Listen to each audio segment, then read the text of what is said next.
What is going on, everybody? Happy Saturday. Happy 4th of July. I hope it's a good day for everybody. I hope you guys are enjoying and making the best of it. The weather is still hot, hot, hot in the East Coast, especially the New York area. It's cooking over here. Cooking. It's okay. It's all right. Um, but I hope you guys are doing well. This day means a lot of different things to different people. Most important thing should be that we are able to celebrate um, birthday of this country, or at least how it was supposed to be founded. You know, so let's make the best of it. Enjoy whatever time you may have to spend with any family members, friends, loved ones, or just yourself. Just make the best of the day. But being that it is a day that we can celebrate, people barbecue, people get set to watch fireworks and do different things like that. Please be mindful of sacrifices and the things that people have done to allow for this country to be what it is, right? Also, don't forget that we are blessed and highly favored to wake up another day and be a part of the earth for whatever it is. Please don't forget to check on your loved ones, family members, and friends. And also, don't forget to get yourself checked because you never know. We got to be mindful of different things that are happening in our lives. Let's be smart about it. Let's keep it straight, keep it great. Um, let me see here. Let me see what the weather is looking like because this has been like a little heat wave, and we've been waiting for this to break. I think today is the last day of just what this heat wave has been. It's currently 91 degrees and sunny in the New York area. It looks like there may be some rain showers about 5 p.m., but it doesn't look like it's going to stick around like real quick, and then it's going to clear up again and be sunny again. And then by nighttime, it's supposed to be very cloudy. Um, Around 8 p.m. So if you're going to catch the fireworks or anything of that nature, just keep that in mind. I mean, I'm sure it'll be fine. I just remember back in the day, whenever it was really cloudy, the fireworks were a little harder to see. You can still see them, no problem, but they're not as beautiful and crisp as when there's a beautiful, clear day and there's no clouds in sight. But so see how that plays out. I hear that this is going to be an extravaganza of fireworks because it's the 250th anniversary, right? So, and also my son told me that they're going to be doing fireworks from, if you're in the New York area, from both sides, which they don't always do that. So yeah, it should be a pretty big thing. So definitely make the best of that. If you're out here in this area, enjoy it. So Sunday we got 83 degrees, so definitely a nice little break in the weather. But looks like rain throughout the day. Monday, rain throughout the day, high of 74. Tuesday, rain, high of 80. And then Wednesday, no rain, but cloudy all day, high of 81. Thursday, partly sunny, high of 87. And then Friday, rain again all day, high of 86. And Saturday, rain. Man, what's going on? Jeez. All right, it is what it is, y'all. Gotta take it for what it is. Let's go to the good book and see what we find today. What is today's word of the day? Stop. Okay, what we got?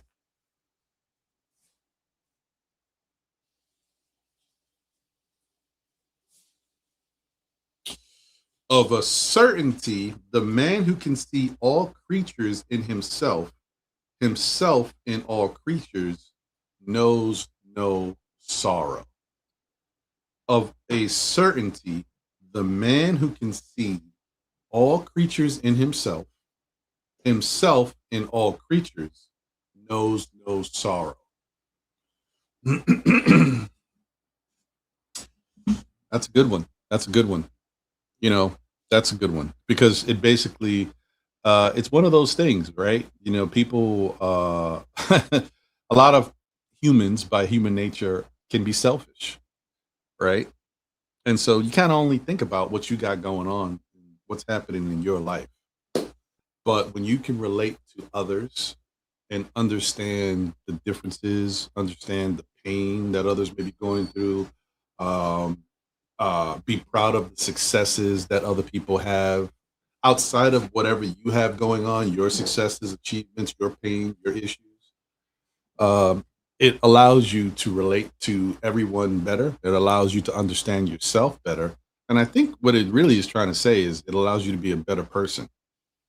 And that's why you know no sorrow, because you can not only understand your issues, you can understand other people's issues. You can rejoice in your wins, you can rejoice in their wins. I can rock with that. That's a good one.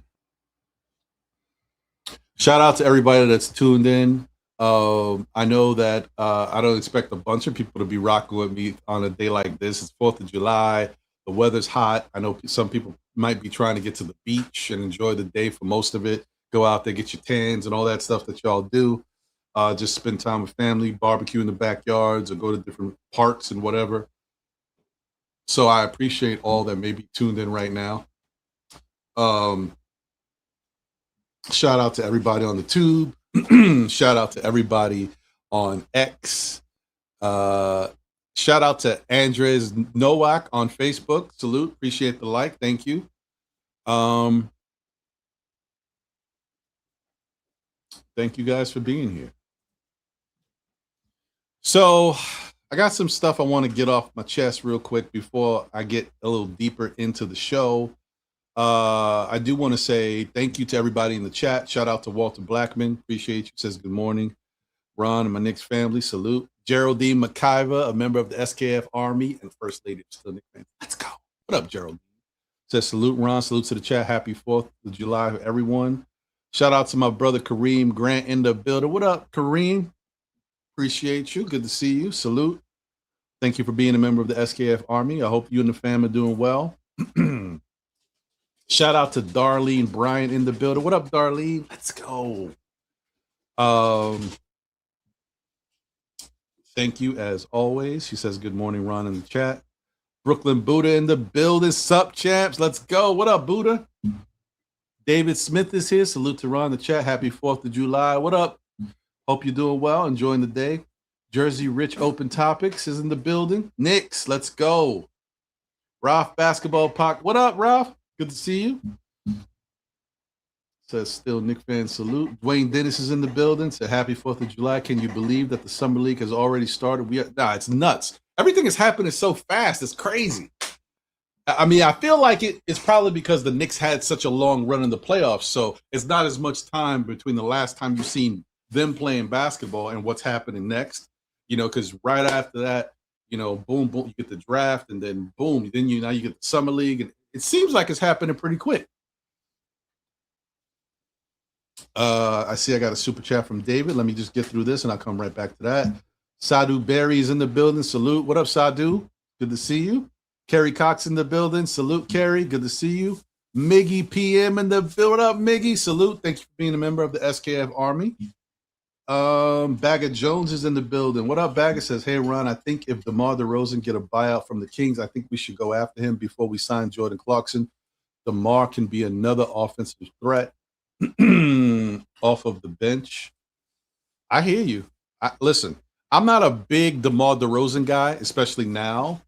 But that being said, shout out to Jordan Clarkson. I love his energy. I like the camaraderie that the team has, the chemistry. He seems like a really good dude. But I ain't gonna front. If you got a choice between getting somebody on a small contract between, Jordan Clarkson and DeMar DeRozan, I think DeMar DeRozan might be able to give you a little bit more that you can rely on. And having that come off the bench is very nice. Very nice. So I'm not mad at it.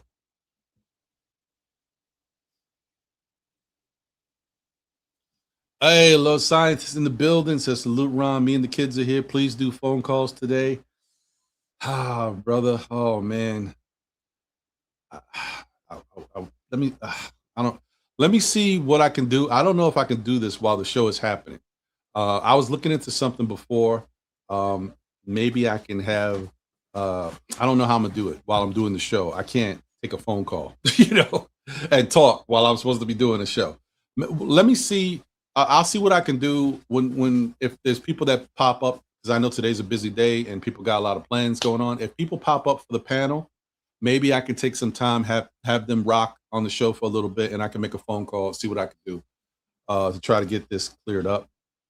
We'll see. Shout out to Tony LGK in the building. Salute. Says, can someone please tell me why we are acting like Mitch is an all-star, all-NBA player? Literally, Drummond and Mitch averaged the same number, and Drummond played fewer minutes. Tony, listen, you're not wrong, okay? I think the bottom line is Mitch is our homegrown talent, right? He's one of our own. We don't have many of those that we can point to and say that guy was with us and we kept him, right? So that's one. Two, as much as people like to get on the fact that Mitch is not a great offensive player and doesn't hit free throws, um, Mitch was a really, really solid defender and an impeccable offensive rebounder. Like he's a good rebounder, right? I think there's better overall rebounders out there that get defense and offense like together, but he is a incredible offensive rebounder that has saved this Knicks team so many times. Now we're a better team now. We don't miss as many shots as we used to. We're better at playing team rebounding and getting stuff. But there's been many years that Mitch has saved the Knicks because of his style of play, helped the Knicks create their style of play, especially on the tips. So the last 2 years, his rebounding has been important. Maybe not as important as it was before we had this style of play. So that's probably another thing you could think of if you're an organization. Even though Mitch's offensive rebounding is so important, is it as important as it used to be to this team? Because now we have so much more talent and we are better at team rebounding than we were before. And we also have Cat on this team, who's a great rebounder in his own right. That's kind of part of the differences. Not that it made Mitch expendable, but it just doesn't make Mitch as untouchable as he would have been in the past when we had nobody that could rebound the way Mitch could rebound. And it was just him and maybe Josh Hart. You know what I mean? Now, you got Cat being an incredible rebounder. Brunson sneakily gets like 4 or 5 rebounds sometimes a game, more around 4. OG, when he wants to, has his moments where he's around it more and he doesn't have to always, be out of the, the paint area. He rebounds better now. And I think when you look at all that, when you look at the style of play that the Knicks play with now, where they move the ball and everybody kind of gets a hand on it, the offense flows better. They're a different team. I just think that, as great as Mitch is at that, it's not as, we won't be able to do anything if we don't have this. Back in the Tibbs days before we got Cat, if we didn't have Mitch getting those offensive rebounds, those second chance opportunities, we were in trouble. Like we were losing games just because of that. So that's all I'm saying. I think things are a little different, but I hear you. We can't act like he was the best thing since sliced bread, but we also can't shortchange how important he was for this team for at least 5 years. For 5 years, he was like undeniable, the type of stuff he did for this team. Of course, he was hurt a lot, but when he was out there, it was ridiculous. So I hear you though. Hey, shout out to my brother, man, DSJ Delano Steele Jr. Where you been, man? I know you busy. I know you out there singing, but miss you, bro. Good to see you. Says salute to everyone in the chat. Salute to Ron. What's good? Still Knicks fans. It's been a while. Yes, it has, brother. Yes, it has. I hope you're doing great, my guy. Shout out to Mellow Mike in the building. Okay, what up, brother? Thank you for being a member of the SKF Army. It's good to see you. Says salute to you, Ron, and the rest of the SKF Army. Yes, sir. Neil Parker's in the building. Says what's up with Jeremy Sohan and Jordan Clarkson? Well, we'll probably get into a little bit more as the show goes, but I think Honestly, their Sohan is probably gone. There's no reason to bring him back at this point. Could he have been a bigger piece of the team? Maybe. I mean, they still might bring him back on a really like cheap contract just to so he can be a part of the team if that's what he wants. Because he does, I don't think he has any huge amount of value where he's going to go get some big money somewhere, right? So it's up to him, and it's up to the Knicks if they want to do that. I don't know what's the Knicks. I'll pull it up. We'll check. So as far as the roster and how many people we've got signed right now and what our spots are, but we're gonna look into that. But thank you for asking, Neil. And the thing with Jordan Clarkson, I think right now they are looking to bring Jordan Clarkson back, but I think they also feel like they need another big man. So here's the issue: if if somehow, and I don't know how quick this is going to happen because I think they're waiting.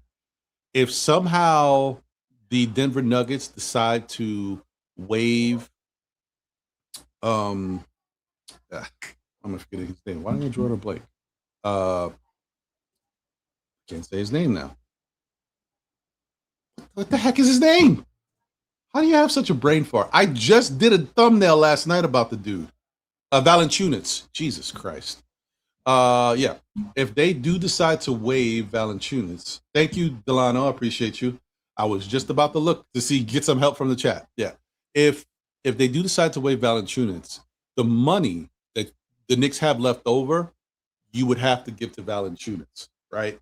And you don't have much. Appreciate you, Sim. They would have to give that to Jonas, right? If you give it to Jonas, then you can't give it to Clarkson. Right? Let me show you guys something. I was waiting to do this a little later, but let me show you guys this right now so you have an idea. And listen, I tried to vet this information. I believe this is accurate, but part of the problem too is, excuse me, when you go around looking at the different sites and what people have already listed as the Knicks cap stuff, they're not all updated yet. So I can't compare it to a bunch of other stuff. But what I did was I compared this to something I had previously prior to Andre Drummond, and this looks accurate. So I'm going to go off of this. And if anything, a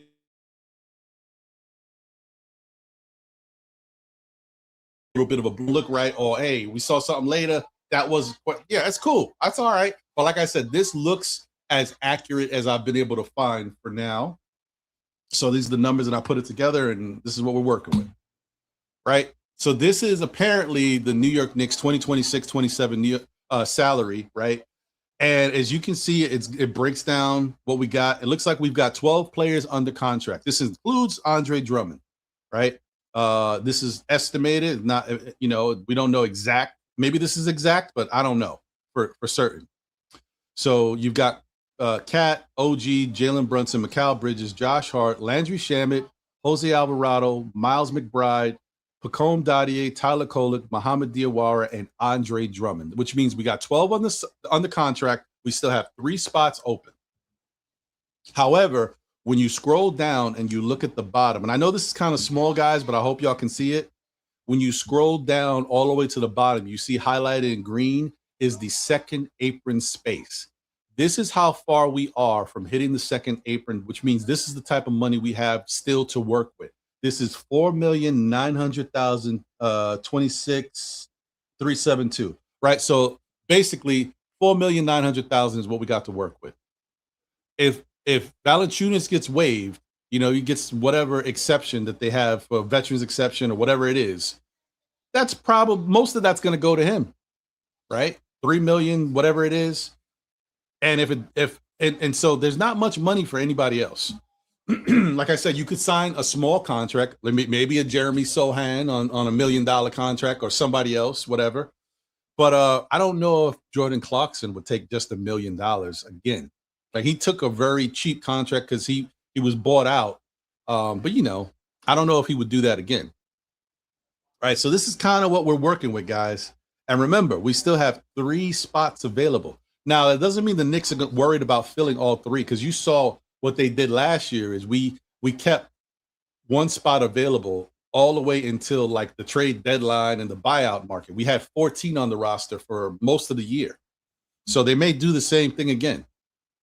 Um, so if I'm a betting man, I'm thinking the Knicks are worried about 14 players. They're not worried about the 15. So I think they're going to go with trying to fill those last two spots and keep that one available just for flexibility. Because then they also want to leave a little gap under the second apron because then you need a little money to mess around with if you want to make a trade. If they do decide, what if they do? So the flip side is you got to say to yourself, what are these options? What are they looking to do? If they're waiting for Valanciunas, that's one thing. But if Valanciunas falls through or if it doesn't seem available and they want to bring Jordan Clarkson back, they give Jordan Clarkson a little bit more money. That doesn't leave them with as much as maybe they planned on having, right? Then they make a trade. Then they have to use the trade option. And that's another story because then they have to trade maybe a Deuce or who knows, maybe even a Kolick, Hakom Dadier. And if that even is even attractive to another team to bring in a serviceable backup big man. Now, the good thing about it is the Knicks don't need a number two. Now they need a number three. So the price tag is not as high, and so you don't have to worry as much about the value. Unless you swing for the fences and try to get something like a Diabate or a I can't say his name. How do you say that kid's name? Ryan Kalkbrenner, yeah. Unless they try to get like a Kalkbrenner. And I'm not saying that these are the only options, but it's slim pickings for the Knicks. They've been trying to get Yves Missy for how many times, and the Pelicans have turned down every offer. So there's not many of these young guys that they can get. I know I saw something about the guy who got traded from Miami, the big. I don't know if that's realistic. He's a young player. He's got some nice skill. He would be great to have. You kidding me? But I don't know if that's realistic for the Knicks. So they'd be lucky if they could get a Kalkbrenner or a Diabate without having to give up too much. I mean, because if we say we could get like a Kalkbrenner or a Diabate, no, well, I think Diabate. Shout out to Karan from the Objective Knicks fans. I saw his show the other day, and I like Kalkbrenner for a while, but he likes him a lot. And he was talking about the differences. Kalkbrenner's only making a little over $2 million right now. He's still under his rookie contract, and he's got about 2 years or 3 years left on it, something like that. So he's a much better option. He's young, he's talented, he's got the size, he can block shots, he can rebound, and he's got a little offensive game. Diabate is a little bit more polished right now, but Diabate got 1 year left on his deal, making a similar amount of money, but then you got to pay him. So that's the thing. It's tricky. It's tricky to see what the Knicks have available as far as their options. Plus, they're not coming from a point of strength right now. Like they're trying to give those. Sorry, I see my internet just did a little thingy. I hope you guys see me. You're talking about Dadier, Kolick, or Deuce, I would think, because I don't think you want to touch anybody else on the team. So how attractive is that to somebody out there that has a big that the Knicks are interested in? That we do not know. But we got to see what happens going forward. But we'll talk more about it as the show goes. But what I wanted to address real quick and get this out the gate. Like you guys, look, I'm about the Knicks being the best version of themselves. Do I understand that the rumors and stuff that's happening about LeBron James possibly considering the Knicks, even though I know that something came out where Rich Paul might have said that whole rumor is dead, right? That if the Knicks didn't win the championship, then LeBron would have definitely wanted to come to the Knicks. I don't understand that. Can you guys explain that to me? So because they won, he doesn't want to come here because he wants to do. So it sounds very selfish if you think about it. If the Knicks win the championship, I don't want to go over there because I wanted to be the guy that made the difference in order for them to win the championship. That's what it sounds like to me. Does anybody feel like they heard something different? Because that's what I'm getting from it. Because what else could be the difference, right? We're still talking about him taking a lesser contract, right? And taking little money just to go somewhere. So it's not about the money, right? So what is the big difference? If they don't win, I would have won. But since they won, it's not really my thing.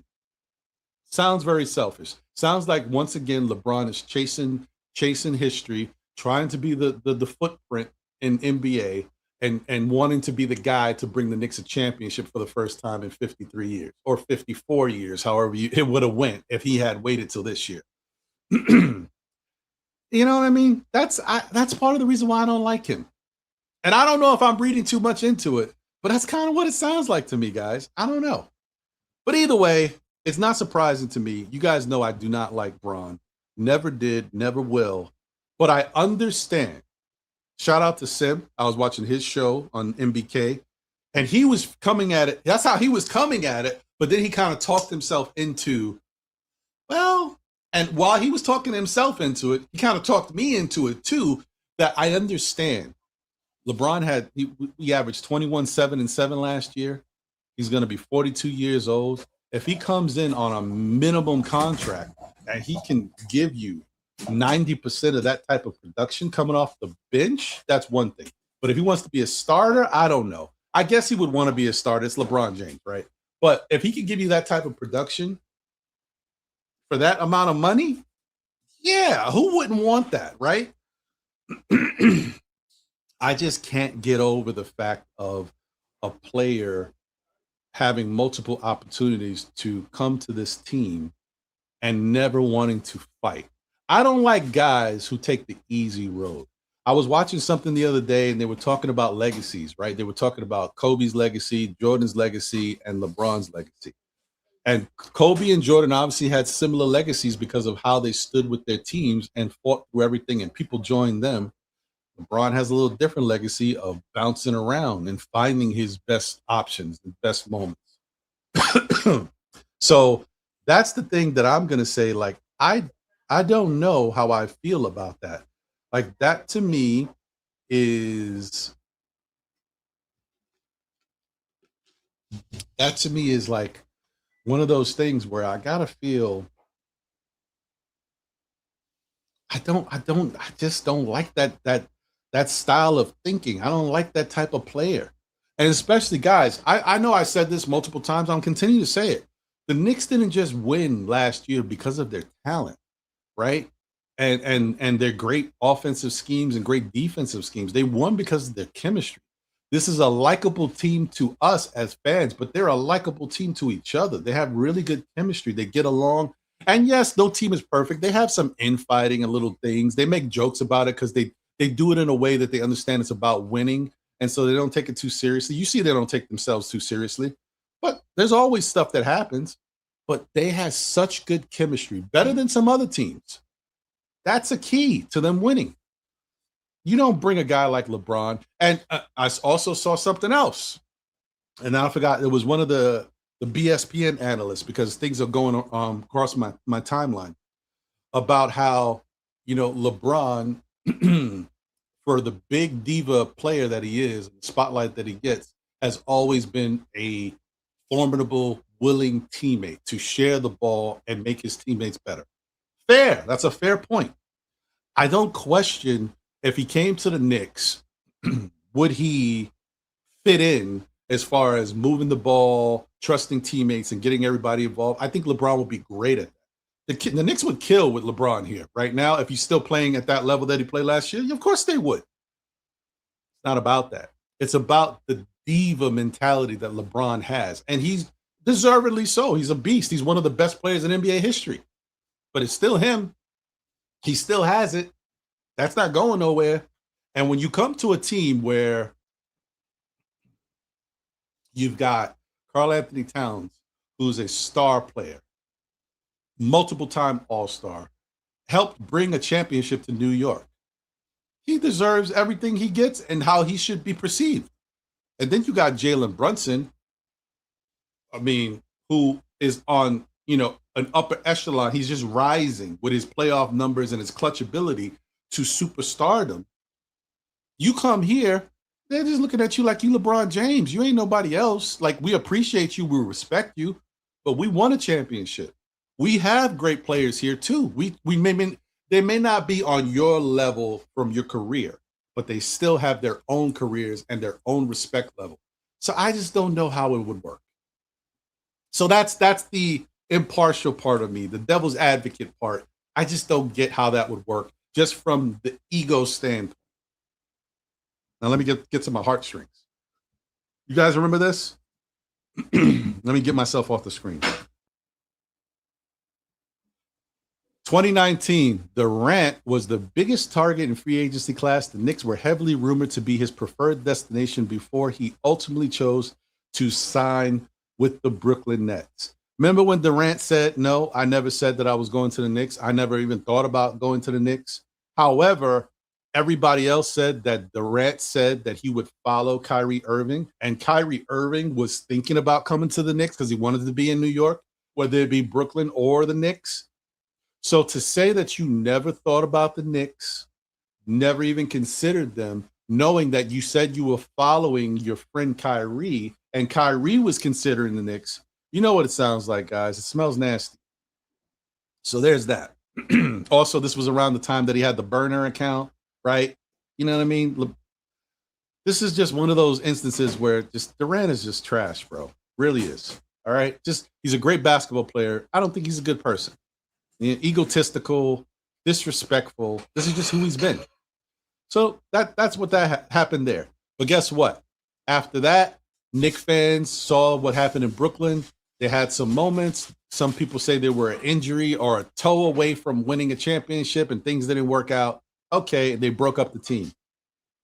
2020, following his decision to join the Nets, Durant and the Knicks continued to make headlines as he refuted media reports that he had ever considered playing for the Knicks. You see what I'm saying? Crazy. Playing for New York, should I say. This is what I'm talking about. Always the same stuff. 2025, after all that's happening, after you would think a Knicks fan would say, man, this guy, not only did he lie and say he didn't want to come to the Knicks or wasn't even considering the Knicks, talking about the Knicks are not a sexy place to play, you know, it's not all that stuff. In 2025, multiple reports surfaced detailing that the Knicks and Phoenix Suns had mutual interest in blockbuster trade ahead of February trade deadline, which carried over into off-season trade talks. And at that time, a bunch of Knicks fans is like, yes, we need Durant. Let's go get him. What is wrong with y'all? What are we doing here? Right? 2026, right now. Once again. Not right now, but now. Right before the season, trade rumors linked Durant back to New York with now an analyst discussing the Knicks as a prime suitor for the superstar before he navigated the later stages of his career with the Houston Rockets. Guys, I'm pulling this up for a reason. It's not about Durant. It's about us as fans. How many times do you have to be slapped in the face where you like, ow, that hurt? Like, stop letting these diva superstars use us as the narrative for getting more money someplace else or for making trade interest for someplace else. While in the end, they don't want to be here. You know why they don't want to be here? Because we're not a sexy franchise, or we're not this, or we're not that. The bottom line is they're scared to play here because the lights are bright in Madison Square Garden. You have to be on it. You have to be ready to get down and throw down and win a championship in New York. If you're that type of player, if you're a Durant or LeBron, when you come here, it's championship or nothing. And if you do nothing, you don't want to deal with the scrutiny. That's why these guys are scared to come to New York. It's not about, oh, I was thinking about it. I was that. No, you know what the little birdie on your shoulder told you? Yo, you ain't ready. You ain't built for that New York life. That's what it is. That's Durant. Oh, wait. Oh, there's the guy that everybody's talking about. It's LeBron. 2010. Remember this, guys? This broke my heart. You broke my heart. The first time James hit, it looked like Lames to me, and I wouldn't be surprised. No, the first time James hit unrestricted free agency, the Knicks were heavily rumored destination and held a highly publicized, though ultimately unsuccessful meeting with him before he chose the Miami Heat. Remember that? In our backyard in Connecticut, he said, I'm taking my talents to South Beach. Disrespectful ain't the word, East Blue Drew. Disrespectful ain't the word. I was done with him then. That was 2010. We're talking about like 26. What was that? Carry the one, divide that by two. 16 years ago. I was done with him then. But it wasn't enough for Knicks fans. LeBron's one of the best players in the league. We'd be dumb not to want him on our team. I get that. I get the standpoint of his accolades and how good of a player he is, or was. But the respect level, guys, the respect. We were the laughing stock of the NBA for years, the butt of everybody's jokes, and he contributed to that. Yet no one cared. We still want to try to get LeBron free agency, where he ultimately returned to the Cleveland Cavaliers. New York was mentioned among the teams he attempted to court, the teams attempting to court the superstar. Now, I understand from the Knicks standpoint, we were desperate. We needed a star because nobody was coming here. I get it. What happens? He goes back to Cleveland. He's like, no, I don't want to take the New York Knicks, the spotlight, the biggest stage in basketball, Madison Square Garden, the Mecca, and get you guys right. No, I'll go back to Cleveland, my hometown. Same type of issues, but I'd rather help them. And that's nothing wrong with that. That's fine. I actually respected it. That was the one time I said to myself, you know what? I may not love LeBron, but I respect that. Cool. All right. 2018, folks. When James decided to leave Cleveland for the Los Angeles Lakers, the Knicks were once again consistently featured in rumors and speculative trade and free agency scenarios. And that's when 2018, when LeBron became a Knick for the first. Oh, wait, no, he didn't. He did not, right? We didn't get him? Oh, shoot. Man. Once again, we were wooing and courting him, and the fans were going crazy, bring LeBron, and we didn't get him again? Man, that's okay. We'll get him next time. You know, it's all right. Now we're in 2026. Following an exit from the Lakers, James entered free agency once more. Reports surfaced indicating mutual interest between James and the Knicks, with his agent Rich Paul revealing that New York was a strong contender on James' list preferred destinations before the Knicks won the NBA title. Once again, folks, LeBron does it again, using New York for his own narrative. And this time is probably the first time I think he really considered, hey, man, you know, the Knicks got something cooking over there. They got some players I like. They play good basketball. They're making some other teams lose. Like, you know, when you think about how strong the West is, the Knicks actually look pretty good. They look like they can tangle a little bit with the West this year. If they don't win, maybe I can go there and I can become the big name in lights. LeBron James brings the New York Knicks their first title in 54 years. Yeah. I don't know why I'm talking. The damn mic's not even in my face. That's how caught up I am. So that's the type of thing that I'm looking at, and I'm saying to myself, we got to do better, folks. We deserve better. We deserve better. We got to have some self-respect. This is the New York. You know, someone said it. I don't know if it was Wimby or who said it. Somebody said something about New York. Like, New York is supposed to be this big place, this mecca of basketball. Yet they don't win anything. They don't got their championship banners in the rafters. They don't got this. They don't got that. You know, that's what they should be focusing on. And Wimmy didn't say that part. But, like, I just felt like when Wimmy said he came to the Garden, I thought it was going to be bigger. I thought I was going to walk in there and I was going to see, like, majestical ceilings or something. Like, I thought, yeah, because that's the aura. That's the aura of the Garden. But in order to keep that, in order to make that something that matters, the Knicks have to believe in themselves and stop chasing these front runners, these front running players that only care about their own basketball narrative.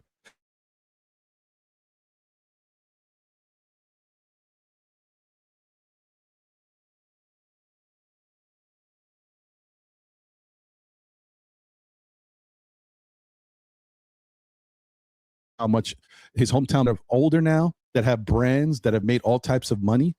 They do not care about anything but themselves at this point in their careers. They're almost out of here. So all they're trying to do is build the trophy case, build up that legacy sheet. You know, when they go into the Hall of Fame, they want that list to be as big as it can be. They don't want to be forgotten. You know, they want to be remembered forever. And they will be for most likely, but you know, still. That's how these guys get to this point, I guess. That's what they think about. Anyway, I just want to put that out there, guys, because you know what?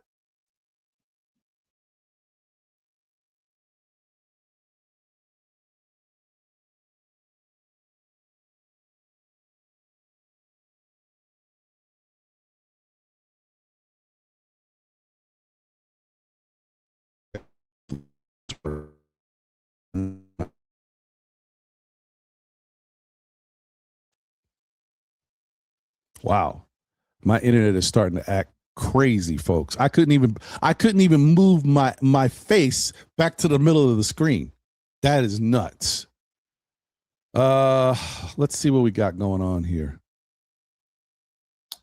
Let me just make sure that you guys can see me okay, because I know this internet is acting funky. I may switch to wired, but sometimes when I switch to wired, that don't even help. Sometimes wireless works better. I don't know what's going on, guys. Like I said, it's money down the drain, folks. All right. So it looks like, okay, I can see myself. I can hear myself. We good. All right, cool. Anyway, that's what's going on, folks. That's what the media wants us to talk about. All right. Thank you, Jay. Appreciate you, my brother. So, yeah, I just wanted to get into that a little bit because the LeBron James thing, you know, I'm sick of him. So that's all it is. I'm sorry, guys. I know some of you, but like I said, shout out to Sim once again.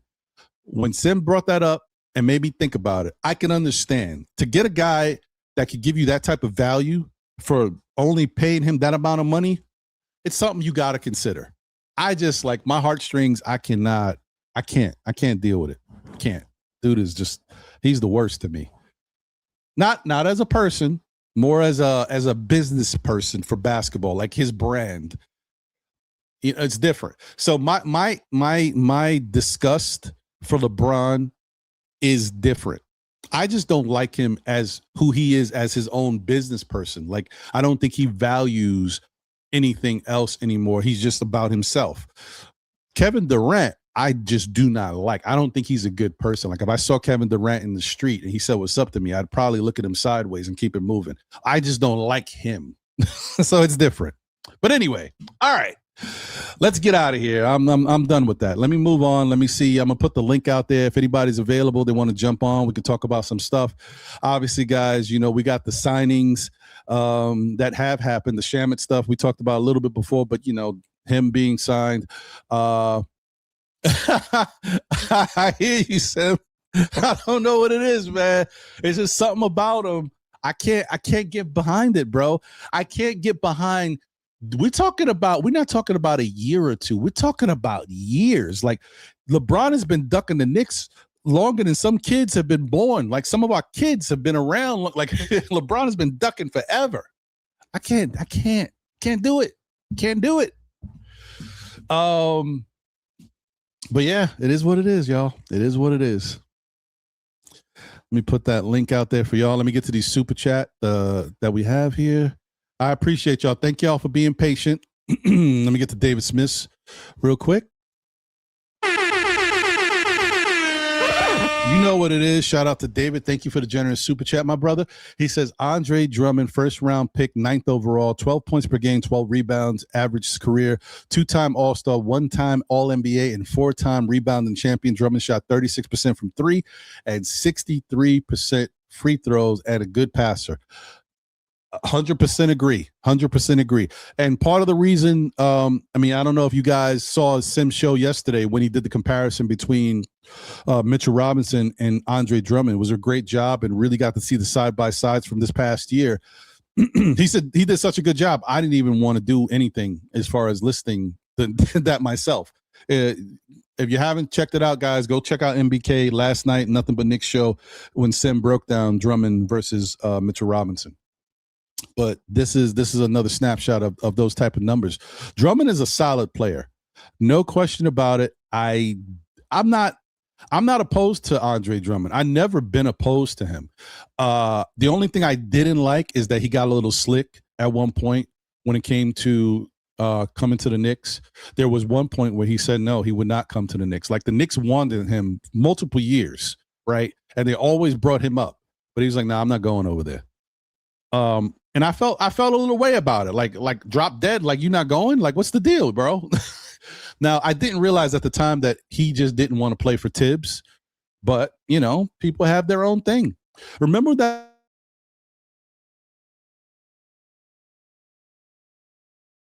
and remember what it was called, but 41% of the league, or was it 41%? I think it was 41%. I could be making up a number. It was high 30. It was either high 30 or it was 41%. Something like that triggers my brain. That silently NBA players said they didn't want to play for Tibbs. It is what it is. Like Tibbs just he was a certain type of coach that you know you just had to buy into his system and really like the way he coaches, or it wasn't going to be a good fit for you. And so that's, I guess, Andre Drummond was in that mix. He wasn't too silent about it, but yeah. So anyway, so that's why I always kind of felt a little way about Drummond, not because of his talent, his ability. He's always been a solid player. I can't front. And he was, when he was younger, he was much more beastly as far as his defense and stuff.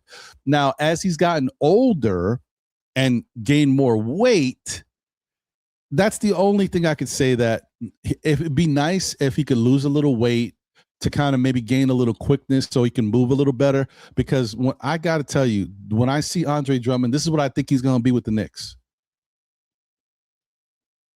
Like, that's my biggest concern. The guy looks like he's running in molasses, like he's got honey. He's stuck on the ground. Somebody put glue on the bottom of his sneakers. He's stuck in quicksand, right? And he'll be the first player to have quicksand brought into the garden so that he can move around. I don't know. I don't know what's going on. Okay. That's how he looks to me. Like he's stuck in quicksand. So I'm hoping that, he can get right. Get right a little bit, get a little bit more quickness, so his feet can move a little better, and he can kind of move with the Knicks, because the Knicks are trying to be play at a faster pace, but more importantly, they're trying to move around, right? Move your body, move the ball, trust each other. They're trying to do all that stuff. So hopefully that'll be the case. But other than that, his rebounding effort and all that, his shooting, being able to hit threes here or there, but more importantly, be able to knock down 60% of his free throws, I'm cool with that. That rocks with me. So I like the acquisition from that standpoint. Once again, shout out to David Smith. Thank you for the generous super chat. He says, if Knicks end up with Clarkson, Valanciunas, and already have Drummond, then this team is better than last year's Knicks team easily. I mean, yeah, from an offensive standpoint, they would be. I don't know if they'll be necessarily that much better defensively. That's going to be something that would have to see how that would play out. But I would say Mike Brown and his team of coaches have done a great job of disguising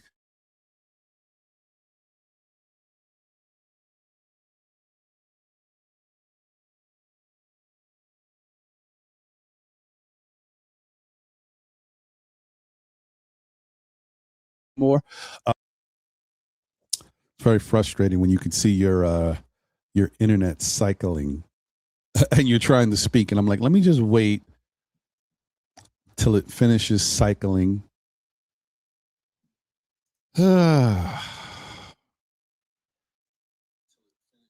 This is so annoying. I see you guys backstage. I'm about to bring y'all up. Thank y'all for being here and rocking. I wish my internet. Give me 1 second, guys. I'm going to switch. So you might lose me for like 4 seconds, 5 seconds tops. I'm going to switch from Wi-Fi to wired. I hope wired works better. I don't know what's going on today. Let's try it.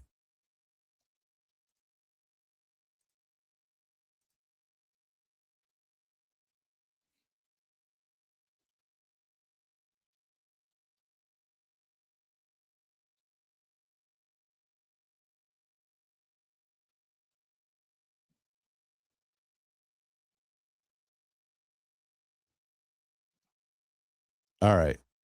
Let me see. I think it's done. Okay. Let's see. Let me refresh this. Yeah, all right. I think we're cool. Okay. All right. Hopefully this works better, guys. I apologize. My biggest pet peeve of going on live is having issues with my internet, even though I'm paying top dollar with this provider. Like I have the second best package that they offer. I'm not paying for the top package because to me I'm throwing money out the window. I'm paying for your second best package, way over a gig of broadband, and I'm still getting terrible service. It's the worst feeling in the world. You can't make this stuff up. I got one more super chat. Let me get through this and get to my people backstage.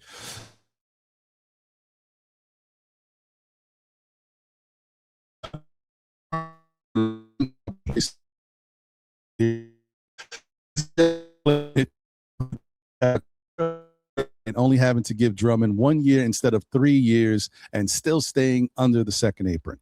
That's a good point, David Smith. And Leon, trust. They've been doing a great job so far trying to keep everything right. So I can't, we just got to let it play out, man. It may not look exactly the same, but in the end, it whatever they've been doing has been working. All right. Let's bring my peoples up here. Shout out to, let me get my other thing here. All right, here we go. What up, Corey? What's good? What's good? What's good, man? Chilling, brother. Good to see you. Good to see you. Sin. Yeah, peace. Good morning. Sorry, just got to do a quick phone call. No, do your thing. I just want to say what's up. Go ahead, brother. Bring me up, but no, don't even go do your thing, brother. Okay. Happy 4th to everybody. And, same to you, bro. No LeBron, no Diddy oil. Peace. I'll be right back. You're crazy. All right. Shout out to Juan. What up, Juan? Yeah, what's good, bro? Good to see you, my guy. Always a pleasure. Yeah, man. I was having trouble last week. No, I know. It's okay. You here now. I see Lord Scientist backstage, but his device is not connected. I know he's having a problem. He's trying to get in because I don't have the phone lines going. I appreciate you, my brother. If you can get it right, I would say bounce out and try to come back in. I know you need the help of your kids. See if you can leave and come back and try again. Maybe. And there it goes. Oh, it's not connected, so I can't bring you up. Damn. And then, yeah, man, listen, last but not least, I'm gonna bring my guy in here, man. Listen, he's back, y'all. I don't know if y'all see the numbers. Y'all see the consistency. Our guy is back. MBK in the building. What up, Sim? What's going on with you, brother? How you feeling? I'm happy, man. I'm happy that we talk about this. Yeah. And I'm happy to see you back in the fold again. Like you got some time to get back on your grind. I'm watching everything kind of come back to where it was. I'm loving it. I got some time, man. I got some time, and happy America's birthday, everyone. Yes. Yeah. Consistency is key, man. Yeah, yeah. You see how it is, bro. You see how it is, man. I've been struggling with myself lately, and I've been trying to be consistent, but it's tough. Yeah, not easy, bro. Not easy. It's tough. Anyway, so especially lagging. Who you telling? Stressing me out, bro.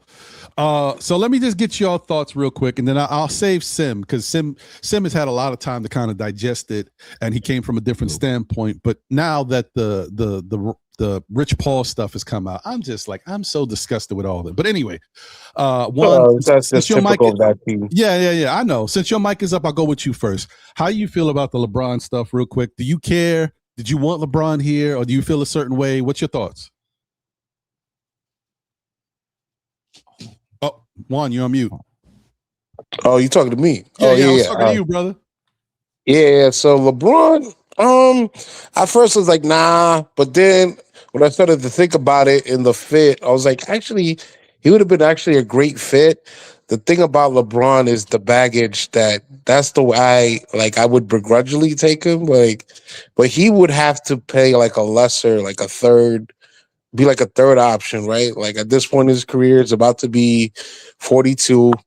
He's very, very back end. He can still put up like good numbers. I mean, 42, like it's rare you see that, but like, and he would fit because we could use the ball handling, could use the versatility of being able to get to the lane, get the ball to shooters. It's just sometimes, no matter how much of an upside there's, sometimes I don't know if you want to deal with the baggage and the drama that comes with it.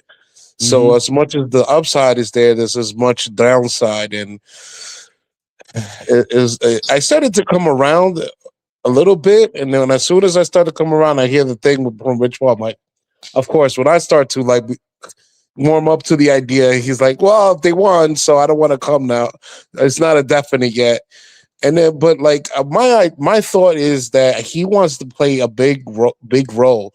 When he said that, that makes me think that he wants to be a bigger contributor than he really should be at this point of his career, right? Like he's looking at Golden State, that's going to be like, Golden State Warriors, right? The Clutching State Warriors, because you got all the clutch sports guys. The Golden State Warriors. That's cute. Yeah, I got the oldest state from Skip Bayless. He's good with that. Then what he's gonna go to Philly? If he goes to Philly, he's not gonna have a big role there either. So I don't know. I would take him, but he would have to really want to not play as big a role as he has been, and he's kind of fought that in the Laker land. It took him a while to drop down to the third option. So I don't know. I don't know if he's going to fight that when he comes to if he decides to come to New York now, because it doesn't look promising anymore. Yeah. I mean, I think it's kind of iffy. It's a little tricky. I just wonder. The other thing I wasn't even thinking about until when you were talking, I didn't really watch a lot of LeBron with the Lakers and Luka, so I'm not going to lie and say I know their dynamic well enough to know how it was playing out. But how does LeBron interact if he was a Knick? Like he's gonna, obviously go with the punches and get everybody involved. But what happens in the crunch time, late moments of the game? Does he just defer to Jalen Brunson, who's our clutch player, who's been the clutch player of the year and probably the best clutch player in basketball? Or does he want to have a little of the spotlight too? I don't know. I don't know, because like I said, I'm sure they had the same issue with Luka, but Yeah. He also, like, the Lakers played better when he went to the third option. So that was the thing, right? But from the standpoint that you're saying, that part works good, because if you're already like, I was about to say Chris Brown. Weird. Mike Brown already got Jalen Brunson conditioned to being off ball. And so, bringing in LeBron, if that was the case, wouldn't be that big of an issue. He can bring the ball up, definitely free up Jalen Brunson. I mean, you talk about somebody freed up. If LeBron's on the team and he's bringing up the ball, Jalen Brunson is free flowing all over the place. So there's that. I get that part, but I don't know, bro. Corey, what's your thoughts about this, bro? You feel a certain way or what? In all caps, hell no. I hear you. Nah, man. We got, didn't they just disband Ringling Brothers? They did. Okay, then we do not need another circus back in MSG. I'm straight on him. Him, KD, all these guys, on their last bastion of glory. It sounds like I'm watching House of Dragon and these are the Winter Wolves. You know what I'm saying? I'm straight on them. I'm straight on them. You had all these opportunities to make New York your capital, your home, all this. Now, we saying we went through the mud and fought our way, and now you want to show up and put on your cape the last 10 minutes? Nah, I'm good. I don't need you. They kind of remind me of that chick that everybody wanted in high school. You know what I'm saying? Both of them. And you know what I'm saying? And now you see them in the class reunion, and you like, oh no, I'm good. No. You know what I'm saying? Ran through. Like I'm good. You know what I'm saying? Look at built like Larry Holmes. I'm straight.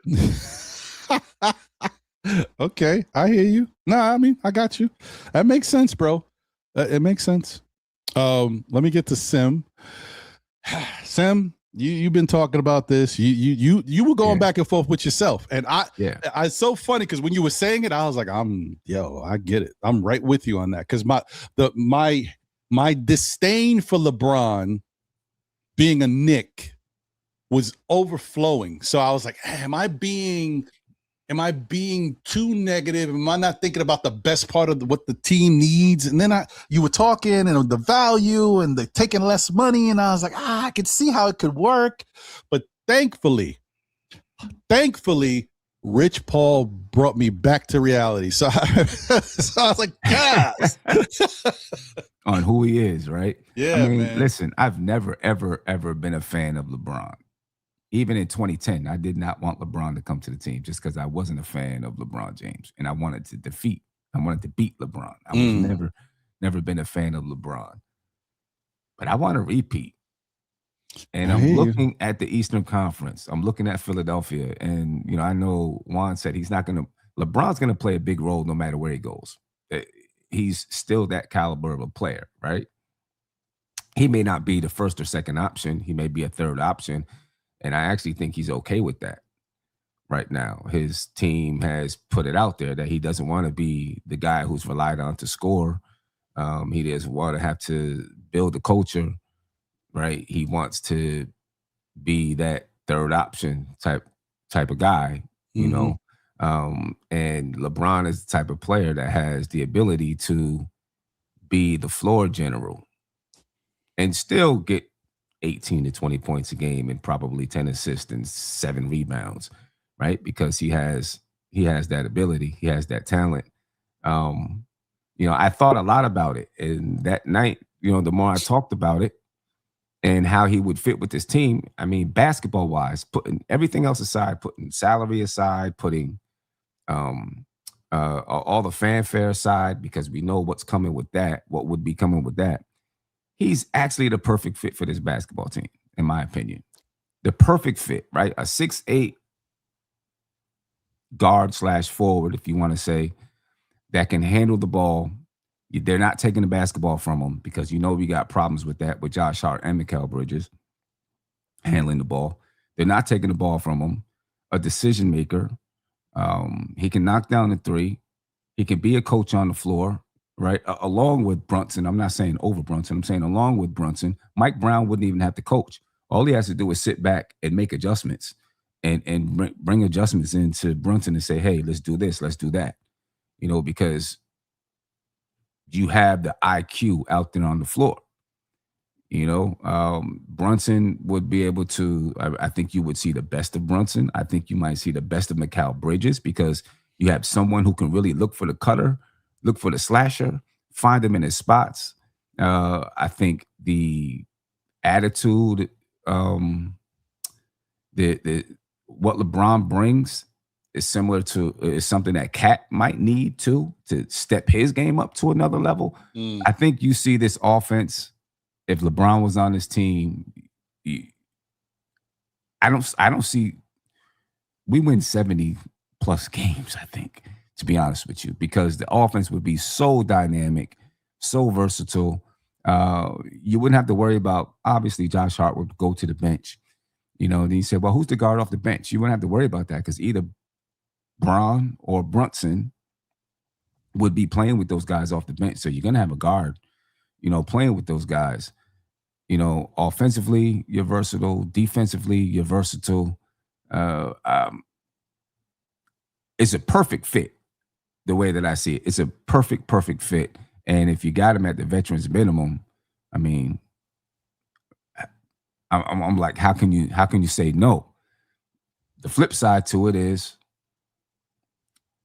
it's LeBron James. So you know everything that comes with being LeBron James. Facts. You know, everything that comes with it.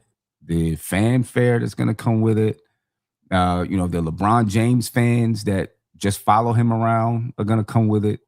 You know, you think media is heavy now, it's always heavy in New York.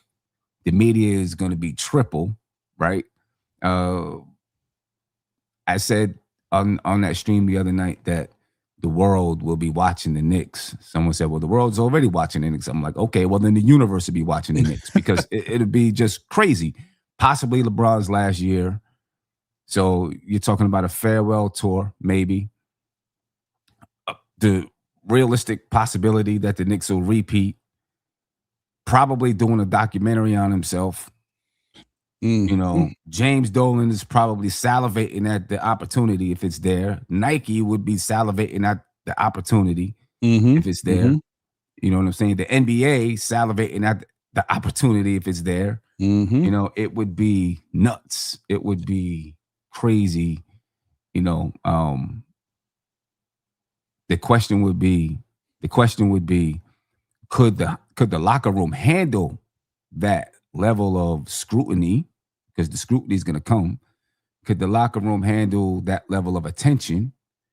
Right? And could the locker room handle a guy like LeBron coming in and taking the shine? And it's not that Brunson and Cat and those guys are looking for this. You know, it's not like they want this extra shine. But it's like, if you've been doing something all along and you built this, and then someone comes in and all of a sudden they're this guy, naturally, anyone might feel some kind of way, right? Anyone might feel some kind of way like, damn, I've been here doing this, and now here comes this guy. You know, it's that's the part that's scary. And then also Mike Brown. You know, how does Mike Brown deal with LeBron? Yeah. You know, because that's LeBron. You know what I mean? So it would definitely be, there's a lot. Like, the team would really have to sit down and talk this thing through before it even got started to say, how do we deal with these issues?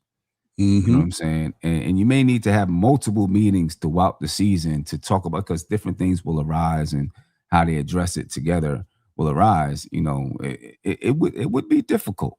It would be difficult. I do believe this, though. I agree with you, Ron.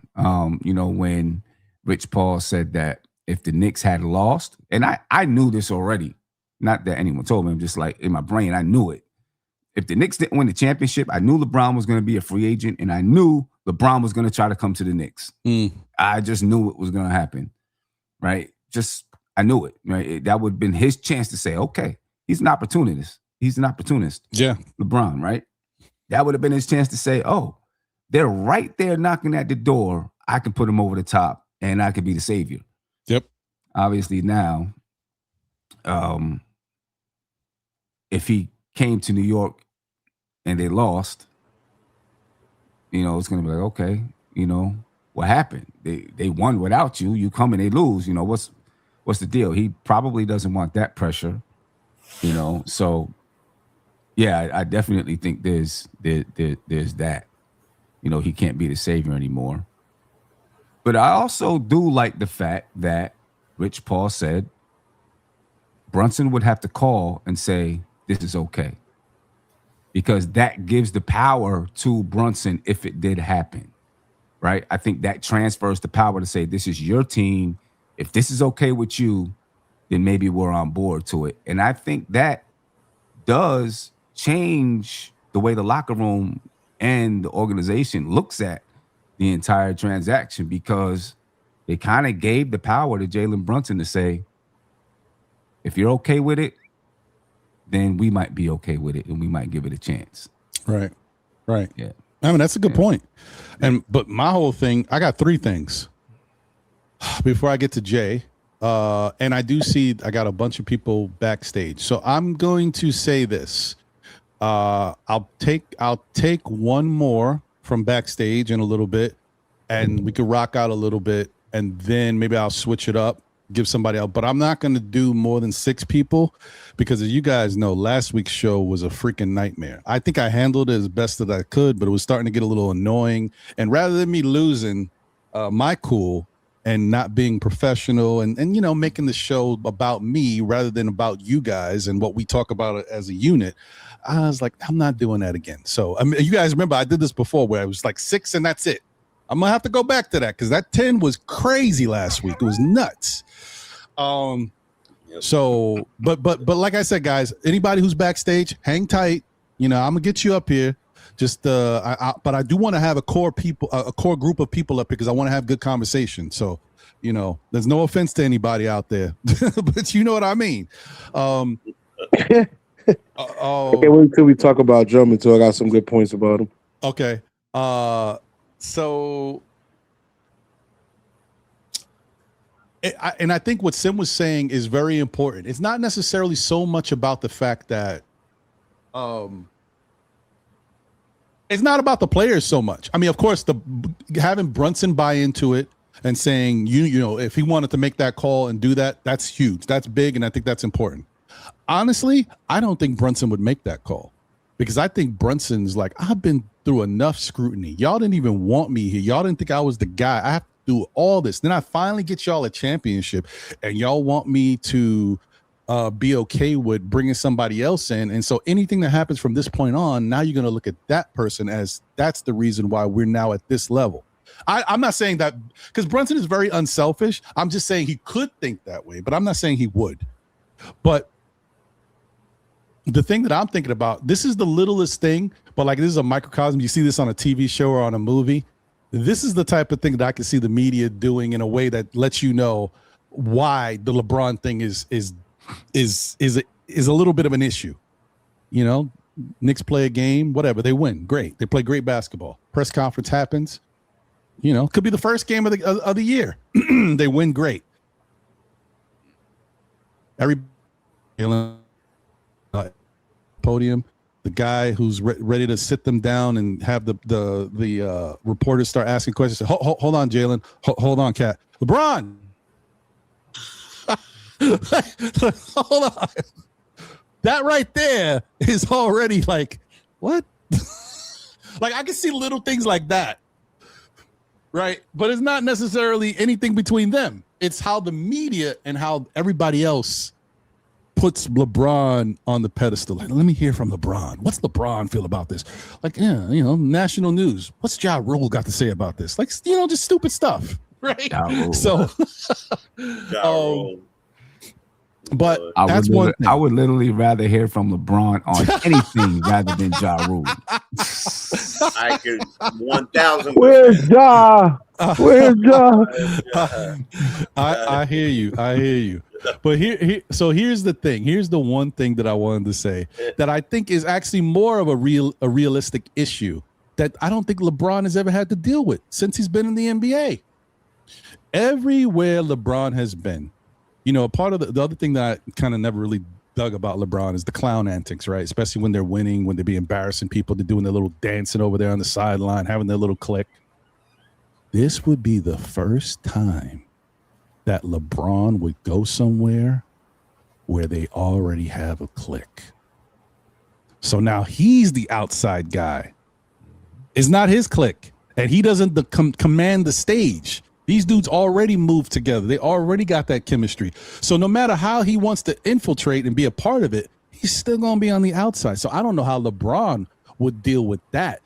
Coming into a team and, damn, these guys really love each other. They got such a great chemistry, and it's weird. Like, I don't know how he would react when he's used to being the man and everything revolving around him. The clique starts with LeBron and everybody filters around that. With the Knicks, that would not be the case. But anyway, those are just my little thoughts about it. Other than that, unfortunately, what Sim said is very true. If LeBron was on this team, currently constructed, we would be a nightmare. Like, it would be ridiculous. So I get it.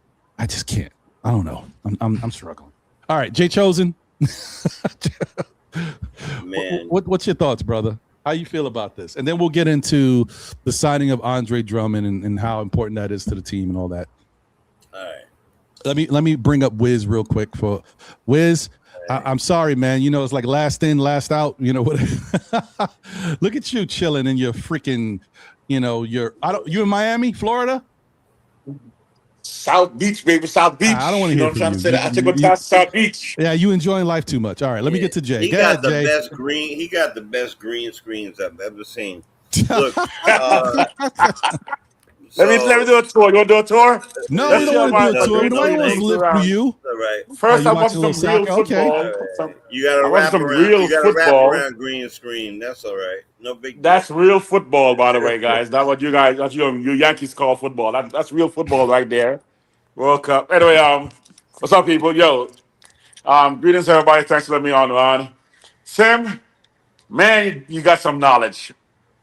Also because I agree with you. Why I say you got Dodgers, because I agree with Yeah, what you here we just go with this guy. said. All right. Well, hold on. I'm gonna come back to you, Wiz. Let me let Jay get his take off, and we'll come right back to you. Okay.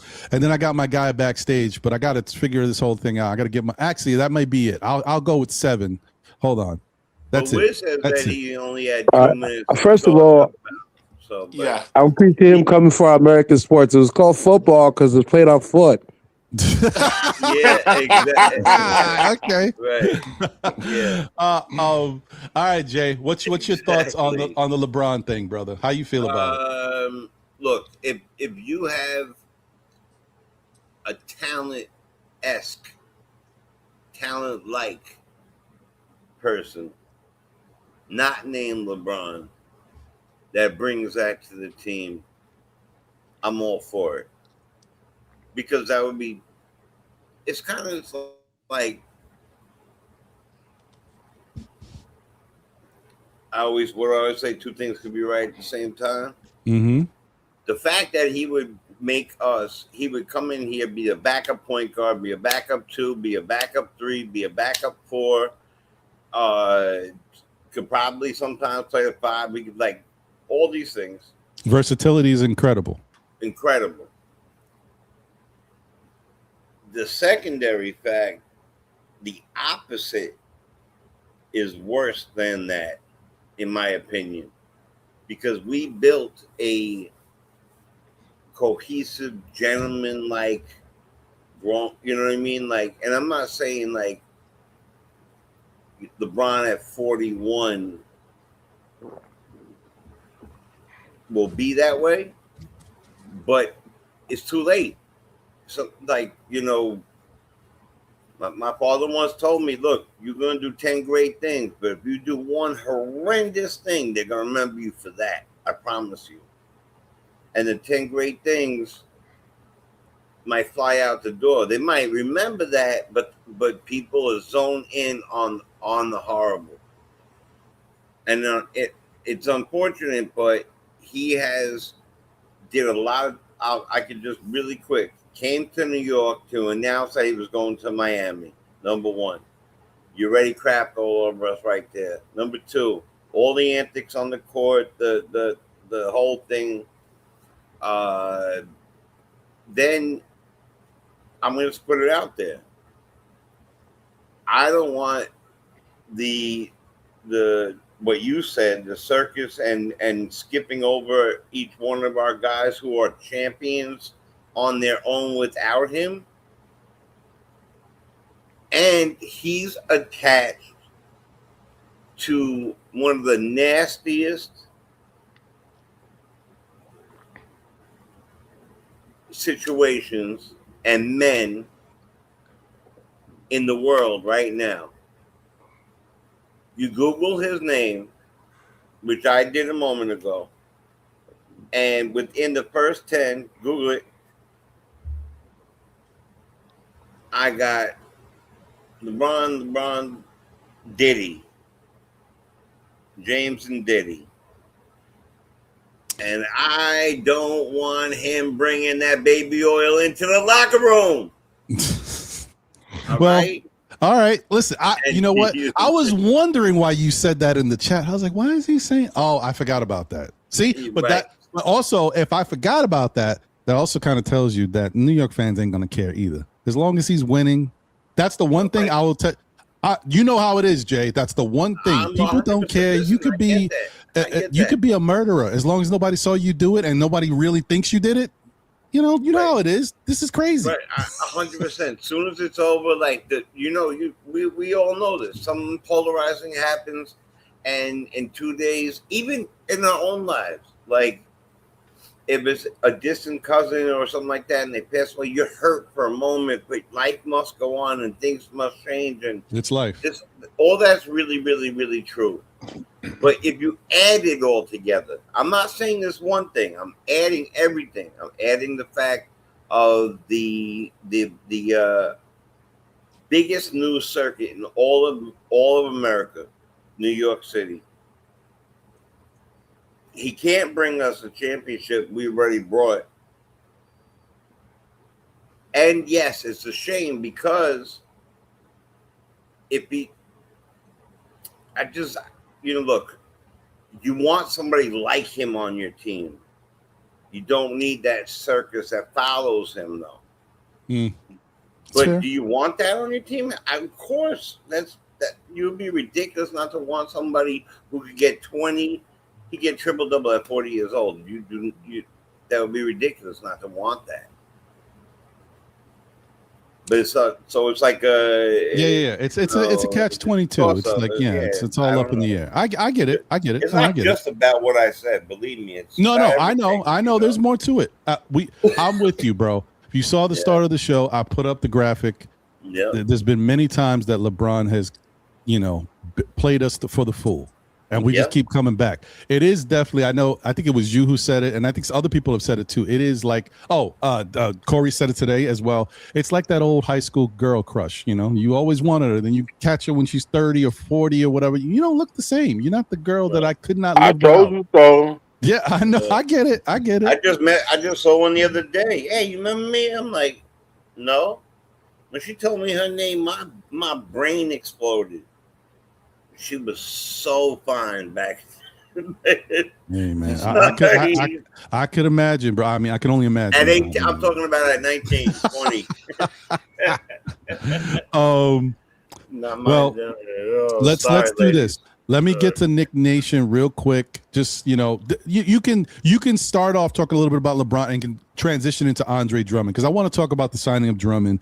I think it is a really good signing for different reasons. We should probably live there for a little bit and get this LeBron stuff out of here. but hey, how are you doing, brother? I'm good, bro. I'm good. You know what I mean? It's the 4th. It's hot as hell. I'm not going out there, so you know what I mean? It is what it is. But let me pay respect to everybody. You know what I mean? What up, everybody? What up to the chat? You know what I mean? Definitely preface it with, Ron, you my guy. I'm on here with MBK, you know what I mean? The godfather of podcasting right there, respect and all that for sure. Let me put it out right off the bat. So, anything I say, you can kind of understand where it's coming from. Yeah, I'm probably one of the top presidents of the LeBron hater fan club for sure. I've had this multiple battles, discussions with my sisters, my nieces, friends, family, all across the board. And let me preface it by also saying is that if LeBron was to come to New York Knicks, would I still root for the Knicks? Of course. Would I truly root for what LeBron is doing at the time on the Knicks? Yes. Because I'm not crazy in that sense like that. Winning is winning and what he can bring to the team. I'm not devoid of who he is, what his skill level is, particularly still at this age, and what, his brain and what his knowledge is on the game. You're talking 22 years of experience on court, playing at a high level, of course. So I'm not going to say that's not, a true real thing. It is a true real thing. But as a fan and as somebody seeing the game, would I like that? Absolutely not. Because what I truly feel about LeBron is that what he came with, and that is including Rich Paul, is that he kind of gamed the system, and can you blame somebody for gaming a system? No, but I don't respect it. That's what's name is. So if you're more from like a bit in kind of my age and going back a little bit, we know that, hey, as you said before, guys like Kobe, guys like Mike, they built their teams and and employed people around them and leveled up the best that they could for people around them. They did do that, but they didn't jump ship to say, hey, you know what? I need to play with the best of the best in order to be. We all know that narrative, so I ain't going to repeat it over and over again. But there's a long history in this. And the point of a lot of this history is that LeBron and Clutch Sports loves to control the narrative. Could he control the narrative here in New York? No, that's probably why he never came here.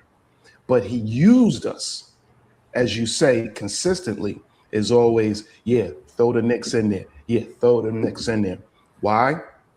Because we have the largest fan base in the country, or period, point blank, probably in the world, as far as for basketball. I mean, the sheer numbers of people that just live in New York City, and New York City is a processing place. Through Kennedy Airport, through what's named here, we bring in a great percentage of the world processes through New York. I didn't say point of what's name. Only reason why I mentioned LaGuardia is because LaGuardia just process pointed out, but actually coming through the country, it's going to be JFK. So in that sense is that we just have an extremely large fan base, and we are the media capital of the world. So of course, you're going to use us. Do we feel like we like being used? No, we don't like it. You know what I mean? Will he be always kind of tied to it? Yes, in a sense, also because we have Leon. Leon was his first, what's name, right? That was where he got it, where, you know what I mean, where Rich Paul got it started, where LeBron started from, you know?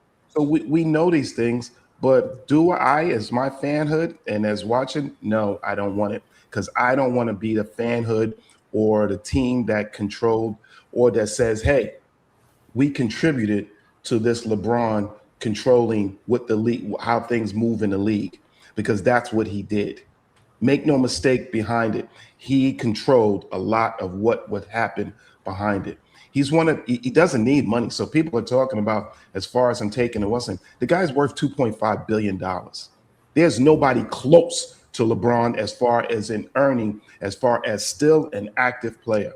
There's only one NBA player that's ahead of him, and he's not active, and that is Michael Jordan. Michael Jordan is worth like $3-something billion. So money is not a point of a narrative. But would money contribute to him as what's name? Yes, because if he came to New York, his value would instantly rise even that much further. With the Knicks, what the value of the Knicks would rise that much further. What the jersey sales in the NBA would be off the charts, because people would buy what's name here just the sake of saying that that's a keepsake in having. But I, my fanhood, does not want to contribute to that. So that's my point of that on that. And I know I'm a little long-winded with that, but that's how I feel about it. Yeah, man. And Appreciate it.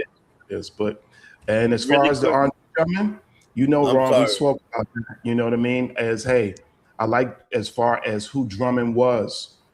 Can Drummond become that a bit in his what's name? I think he can. But you know, as I said, he's got to at least drop at least 20 to 25 pounds for me to get back to who he was when he was dominant. So you're concerned about that part of him, right? The quicksand part. Yeah. Damn. Yeah. What are you doing to the floor right there? Yeah, no, he's stuck in quicksand, man. That's kind of how he's been moving. I mean, he still actually moves pretty well getting rebounds, but I just think defensively moving his feet, staying in front of his opponent is where over the years, because Drummond was a much better defender, guys. You guys remember Andre Drummond was a problem, but you know, he's got a little heavier. A little longer in the tooth.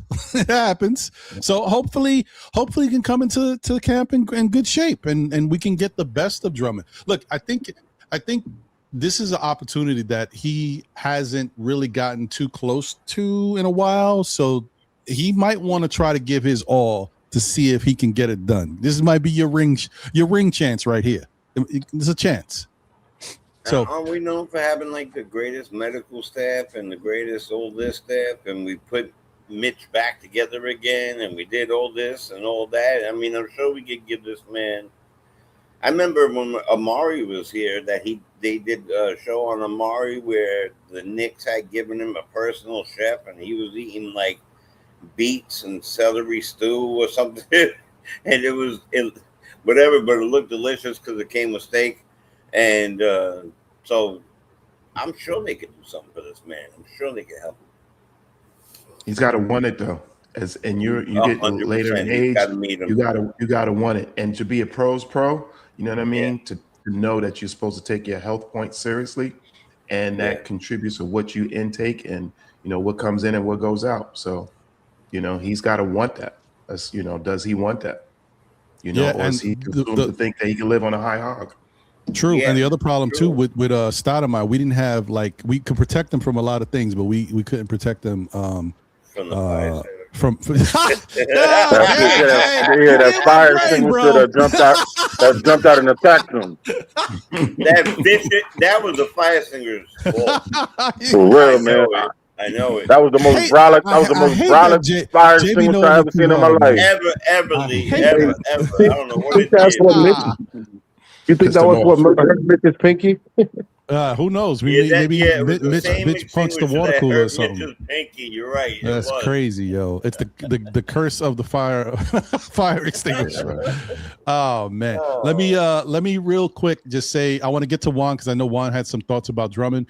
Let me just say what's up to a couple people real quick. Shout out to Tori B in the building. What up, Tori? Member of the SKF Army. Salute. What up, Queen? Appreciate you. Notorious. They is. Let's go. Okay. Shout out to Sherwin in the building. What up? He says, Sim, thank you for your honesty. I'm a LeBron hater, but he will fit in perfectly with the Knicks in my eyes also. Well, it is what it is. I get Muga in the building. What up? I appreciate you. Everything that comes with LeBron James means he wins everywhere. I mean, wins games, not championships everywhere. Just throwing that out there. Andre and Ayton is lazy. I don't know what that's about, but okay. I hear you, though. The great one in the building says loyalty is royalty. I like our squad. I will go with Brunson. If the team and Brunson say they're with it, then I'm with it. If they're not with it, I'm not with it. That's fair too. I'm with you. That's right. Make the cap make the decision if that's what they want to do. No Caps Life analyst in the building said, put your feelings in your pocket. Us getting LeBron means another team doesn't add him to their roster. Basketball wise, we can't count the ways he would add to this team. I mean, there's truth there, but honestly, if it's when I think about it, there's only two teams that really have a chance to win a championship with LeBron right now. It's the Knicks or Philadelphia. Because I do think you put Philadelphia with LeBron and the guys they already got, they tough. They tough. I ain't going front. I'm a Knicks fan. I gotta say, that's a tough squad over there with LeBron. But anyway, let's move on. You want to do some magic, let him go to Boston, see what happens. Yeah, that will be interesting. Shout out to Ron. It's this new generation, though, Ron. It's a thing like how the new generation is more based off of what they see on the end as far as results. Mm-hmm. The older generation is we amount to certain things on the journey on how you got there. So we look and we see things differently. And this new generation, that's why he's such absorbed in. It's like, oh, LeBron. Because they only see Nick Nation, you know why? Because your mama don't know how. Today's mamas don't know how to make Quaker oats. They know how to just get the hot water out the microwave and make the instant oatmeal. Facts. You understand what I'm saying? That's what it is. If they don't believe that's it. Listen, they don't understand. It takes hard work to get certain things in your life. And if you're not trying to achieve if you're not trying to scratch or fight to have it, then what's the purpose? You understand what I'm saying? So, exactly. The other thing too is, I know we want to win. Chemistries. Yeah, I get it, and I know we want to win again, right? But the bottom line here is, and this is what LeBron knows too. If LeBron comes here this year, and the Knicks repeat and win a back-to-back championship, everybody's going, "That's great, man. We won again, back-to-back champions." It'll be great, but ain't nobody gonna forget, or it's not gonna feel like what happened last year. Because that was the one. 53 years, it took us a minute, and we know how it had to happen for us to get to that point. And that's what LeBron knows too. And the only thing I can say about LeBron and Rich Paul and what they got going over there, they don't really they use everybody to their narrative, but eventually they'll hit you with the real. So I'm like, all right, if this is what it is, at least you're being honest about it. If y'all didn't win, I'd have been over there. But since y'all won, not really looking good for me. All right, cool, whatever. Animal X says, I think LeBron's skills are the same reason why the Knicks wanted to sign Ben Simmons. I agree with that because that is what we wanted from Ben Simmons. And obviously LeBron actually does it. So, yeah, that's true. Dwayne Dennis, appreciate you, says wilding out last week. I don't know what you meant by that. Maybe he was gone. I think when you were talking about 10 people. Oh, yeah. Okay, I appreciate that. Thank you, Jay. Man, Jay, today you've been locked in, brother. I don't know, you in my brain. You Man, okay, I see you. Just needed All to right. take 20 minutes to get on the show, but that, it's all right. There you go. Appreciate you, brother. Always, Travel vibes in the always. building. The no cat man go somewhere with that LeBron nonsense. Okay, all right. A little chat action. Nick Yak is in the building. Lakers will be better this year without him. True. I mean, I think they will just because they'll be able to, like, listen, LeBron is great for what he does, but they want to try different things. They want to be a run and gun Showtime team. LeBron can't be 41. He's going to be 42. He can't be running up and down the court the way he used to in that way. They got to learn something. They got to learn how to be a different team. Shout out to Wolverines. Salute says Sixers are now favored to win the East. Crazy times we live in. I mean, listen, the Sixers look really good on paper. I do think they're kind of small, though. I will say they're kind of small, but we'll see what they do. I'm not. Look, Anthony Simons is not what I thought he would be. So there's always going to be holes in your lineup, and Embiid is always hurt. So if Anthony Simons doesn't give you what you expect, and Embiid's always hurt, then they're the same team that they've been. Let's just see how it plays out. All right. Then that being said, let me get to Juan because I know Juan had some things he wanted to bring up about the Drummond thing. And also let me put this up again for you guys. So this is just a snapshot of the Knicks caps salary stuff, and it's not 100% accurate. I know because I just looked at something else and I already see something's wrong, but it gives you a little bit of an idea. So let me remove this at the bottom because you can't see it. Yeah. Hold on one Actually, second. Ron, Yes. I want to go back to watch some real football right now. So. Oh yeah. Hey, Wiz, I appreciate you. Thank you for being here. Good luck with that. I'm sorry Cape Verde lost. I don't know if you were rocking with them, but a lot of people I was were. rocking with them. Yeah. Now I want to just give a 30-second LeBron stint because everything's been said that I wanted to say. Okay. And then on my 30-second Drummond, and I'm gonna step off because I gotta watch some real football. Your Yankees are boring me. Oh, boy. Not the Yankees. Not the Yankees. Yankees are the greatest. Everybody get your Not the pillows. Yankees. I mean, the This is Mets not gonna be are 30 I heard you seconds. Mets was suck. leaving. Trying to walk I'm the leaving, but I'm not bro. leaving. Come on, man. I mean, you're Americans, man. Uh-huh. I'm leaving, but I'm not leaving. Come on, Yeah, man. hurry up with the longest 30 seconds in life. Hurry, go ahead. Okay. Matter of fact, give me your green card. Yeah. Oh, snap. Best part of what you I just got said. these Brinko tags to give to you, hiding brother. like that? I got these Brinko tags to give to you. Let me show you my picture. Back in the core. Hey, After okay. boot I camp. see you. Yo, first of all, Apple core. Nick Nation, no matter what he said, forget it, because he's a Cowboys fan, so it means nothing. But I love you though, man. I love agree you. with that, Wiz. Wow. I love you I agree though. with I'm right I there. agree with you. I'm with you on that. Yo, everything Sim said, brilliant. I know who dropped the line because I wanted to bring the line up of when Drew Holiday was free, and I said, don't let the Celtics get him because we're gonna lose if Celtics get him. It happened. So the LeBron thing is try to avoid him going to Sixers or I'm going to say even Cleveland with LeBron is tough. I want him to go to Minnesota ideally. So in order to prevent having to go against him in the East, that's the reason why I would also back up what Sim said to get him. That's my LeBron take. 30 seconds. Okay, now 30 seconds. Drummond. Drummond is not the final move, people. Drummond to me is actually going to replace Huckporty in a certain sense. Even though right now he's set to replace Mitch, he's not going to replace Mitch. And he's not the final move. We got 2 more spots, and we got a whole half year to the trading deadline, and then who knows what's going to happen? And some people get paid off and bought out. We have so many opportunities in the future to fix the center spot. No worries about that at all. So Drummond for me is a great stopgap. Let's ride with that and celebrate that this front office has always come through for us, and we got back 95% of our team already.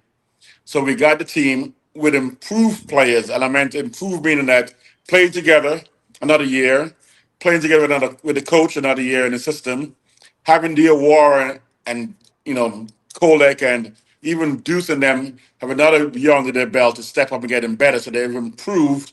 You don't always have to change your member staff to improve. The players' natural growth and improvement, where everyone right now, except for maybe Cat, is on the upswing of their career because they're getting better and better.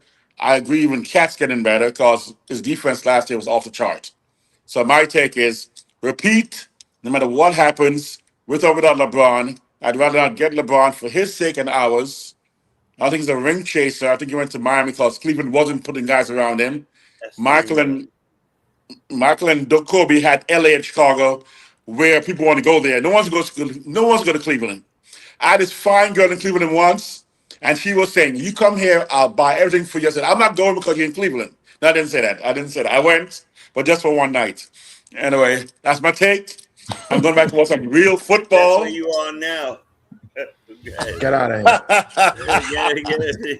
I'm in- Yeah, you said enough, Wiz. Later. Enjoy. Wiz, get him out of Anyway, here. I Get got out a of song, here. but here it Get him goes. out of here. Pack him up. I gotta sing a song. Pack him up. Enjoy your football, brother. Sim, my man, Ron, you guys are the boss. Even Jay dropping dollars today. Even Jay. And of course, Dick Get him out of Nation, here. Pack him up. Get him Cowboy out of here. fan. Peace. That was fucking 30 Love. seconds. Later, guys. Later, Wiz. That was a real New York 30 seconds. That's a New York. Yeah, that's a New York 30 seconds. That's a fact. All right. So yeah. So anyway, what I was saying is, yeah, for example, let's just say we're around 4 million under the second apron. Because right when I look at even Andre Drummond, the guy, whoever put this together, they penciled in Andre Drummond at 3,100,000. That's not what he got. He got 3,900,000. So already that number's wrong. So let's just say we are around 4 million under the second apron. Just to throw that out there. Once again. Count to 2.4. Yeah. So whatever. It is what it is. Anyway, Juan, what were you going to say about Drummond? Alvarado Yeah. is 4,000 now, right? Right. Yeah. 45? Yeah. It's a little iffy. I was just trying to get something so I could have an idea, but Right. there's nothing accurate for me to grab yet. Yeah. We're still under a little bit. We could get a couple players, but yeah, I think Andre Drummond signing is great. I looked at the numbers. I looked at his style of play. I think he fits great with the second team. He's going to do some. I think he can do some of the same thing Cat can do. Not as course as good as him, but I think people keep living out with the things they're bringing up about Drummond. Is he is a solid passer. I think he can make plays like that. So he's added 3-point shot. He's a better free throw shooter. I think this is a slight upgrade over Mitch. And I don't, like everyone's saying, I don't think they're done. But let's say we got to start with Drummond as the backup. This is a great backup move, especially. And we always seem to whip up players in the shape. Cat was called lazy. He didn't play defense. Guess what he does? He looked slimmer and he played defense with us. So Jordan Clarkson, he got pulled out the rotation. He wasn't playing a lot of defense. Guess what he started to do? Play defense. So you want to play on our team, you got to play defense. So if not, we getting you out of there. Like that's how it is. So Drummond even over his career has had a better defensive rating than Mitch. Not to the dump on Mitch. Mitch is a great offensive rebounder and a lob threat, but that's all in good defense. But I think Drummond is a little more versatile, and he fits and do some of the same thing Cass can do. So I think it's a great thing. And like I say, if I don't know who said it, but if he gets slimmed down and not be in quicksand, like you said, I think this is going to be an awesome addition. And we're on our way to repeating. We add another couple pieces. Yeah, we're going to repeat for sure. I think the only thing that I will say, and I do not want to shortchange Andre Drummond and his NBA career. He's had a really good NBA career. And like I said, he was a beast at certain points in his career. I just think the only thing I want to say is outside of the shooting that he's developed and and first off, let me just stay there for a second. Shout out to the shooting, because apparently look, this is everything's happening like quick time, real time for me. I just saw this early, right before I was jumping on the show. I saw an article about Andre Drummond and how he was so upset and disgusted at his shooting that he went to get help and really worked on the shooting, and now he's become an adequate shooter. But he was really diligent about working on the shooting because he wasn't happy with the numbers he was putting up from a shooting standpoint. So I'm going to give this guy a lot of credit for working towards that and getting better. Not a shot at Mitch, but you know how I feel. I just don't understand how you can keep getting worse every year from that standpoint. But it's okay. It's what it is. But the only that's why I say he's going to work heavily. I'm sorry to interrupt you. That he's going to work heavily with these guys. If no, he really wants it. I think he will. But the only thing I want to say is the defensive part of Drummond.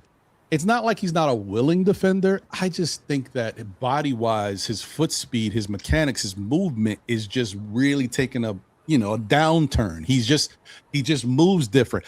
I want to say, with no offense to him either, but it's kind of like we're gonna see him move out there, and you might think a little bit of a Yabusele, a little bit defense. Just defensively, you might think a little Yabusele action is what I'm trying to tell y'all. So don't go too crazy the Mitch. First off, the Mitch lovers are gonna go nuts, right? Because they're gonna be like, this dude, what?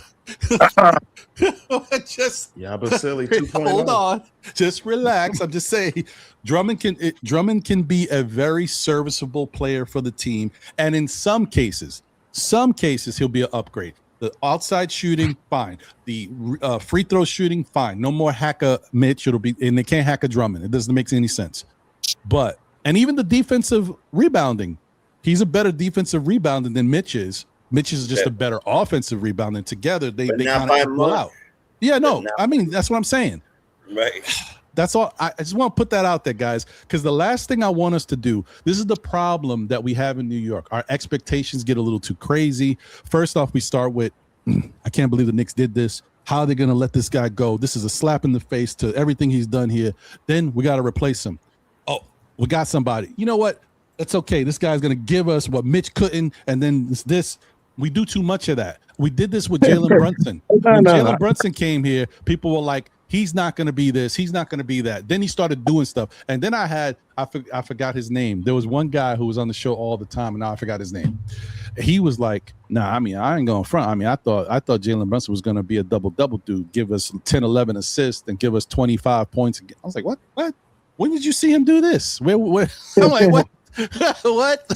We gotta calm down. That's all I'm saying, guys. All right, I'm not gonna say he's like super superior or like anything, and his defensive rating wasn't great. I mean, it was similar to Robinson's last year. It was 110. So he's got to trim the weight. Obviously, he's got to do some things to kind of so he can move better. I'm not saying that he's like the best.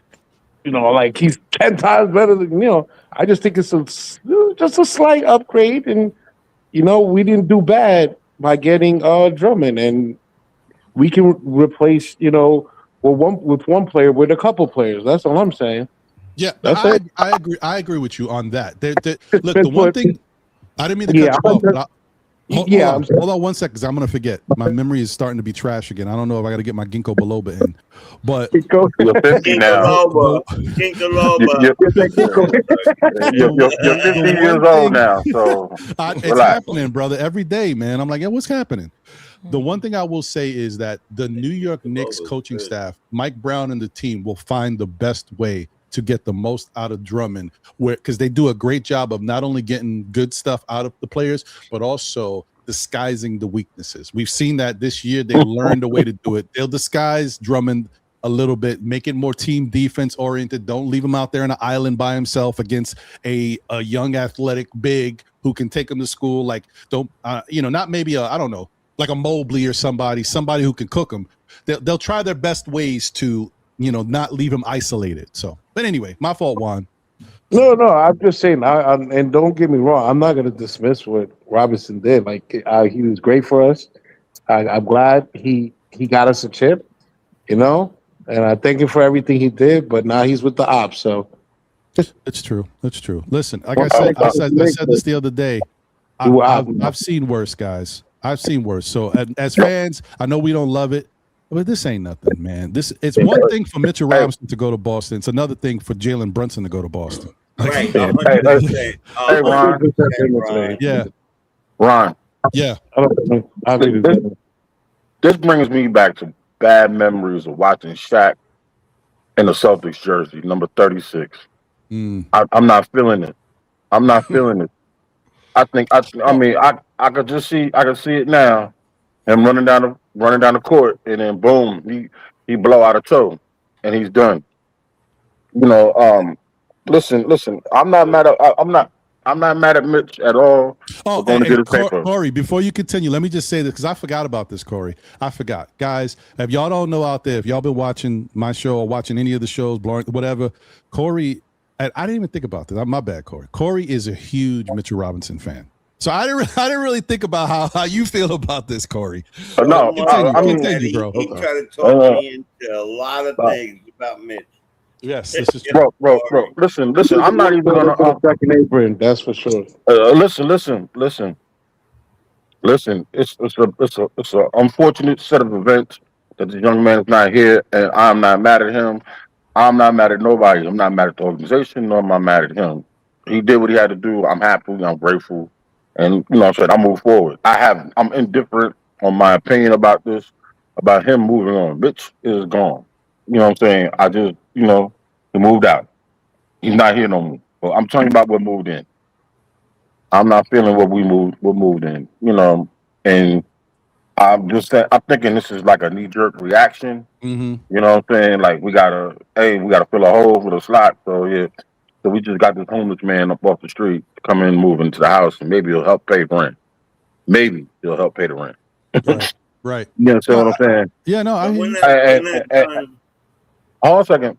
And my whole thought about this is because, like you just said and you stated earlier, it's the defense, it's the foot movement, it's just the how is he gonna flow in this? And now we putting Mike Brown and the coaching staff into extra overtime. You understand what I'm saying? And me personally, this is like putting a Band-Aid on a gunshot wound. You know what I mean? And we're going to look like a sieve. You know what I mean? And it's bad enough that what Mitch did was, and I stated this last night, was when you put him out there with Brunson, and he can make up for all of the mistakes Brunson or whomever, or even not even Brunson. Let's talk about Alvarado or anybody in the second unit. You understand what I'm saying? This makes us really, really, really, really bad on the second end, and it's going to put a lot of pressure on OG as well as Bridges to help this team out right now, and as well as the coaching staff, because now we're going to be in a zone. Because there's no way in hell this man is going to go from baseline to baseline like that, or make it up and down the court like that. You know what I mean? We're going to get I honestly think we're going to get ran off the court, personally. But, it is what it is. Hopefully we can bust a move, you know what I'm saying, or find something, or hopefully, I don't even know. I'm going to leave it up to Leon. Leon has been magical with trying to fix some things. Hopefully it's just we ride this out till we get to thinking to the halfway point to the trade deadline, and then we dump him off to somebody else. Right. But this does not. I do not like this at all. Well, I want to get to Sim because I want to ask him a couple different questions about that. But I do want to say one thing though. And this is why I was kind of shocked and surprised, because I was hearing that Drummond was gone. Like there wasn't going to be an opportunity for the Knicks to get him. Now, this is why I do like Drummond. To me, you can't replace Mitch. Well, first off, you can't replace him with the offensive rebounding because he's in a class by himself. Nobody rebounds offensively as good as Mitch. Okay, we know that, right? But the combination of Mitch's offensive rebounding and his defense, right, and just his presence alone, because like I said, the only problem with Mitch is that sometimes he doesn't put up the numbers and stats. That's why he doesn't get accredited with awards. You have to play the time, but you also got to put up those numbers, because a lot of times people have seen Mitch for everything he's done, and they don't challenge him, right? But that being said, I think when you want to replace Mitch, you need two people. So in one case, I'm happy with that they got Drummond. That does, to me, it's an adequate replacement for Mitch on the rebounding side. Not offensive rebounding, but rebounding in general. Now I think it would be nice for the Knicks to find one more person, a third center, who can spell them maybe some athleticism, be able to block some shots, and just play sound individual defense and team defense. You know what I mean? If they could find that, that'd be great. Maybe they have it already. I don't know. But that's why I wanted to ask Sim. How do you feel about that, Sim? Do you think that knowing that we don't have a lot of money left, knowing that most likely to bring somebody in, it's going to be the trade route, and you've already seen they struck out on Yves Missy multiple times. Like there's not a lot of options out there anyway. And if somebody's got somebody that's worth a damn, they're not giving them up just to help the Knicks. Right. So like, where do we go from here? What do you think we can do? And I do also want to say, I do know that people have been throwing Trey Jemison's name out there. How do you feel about that? All what I said. It's a lot. Oh yeah. It's a lot.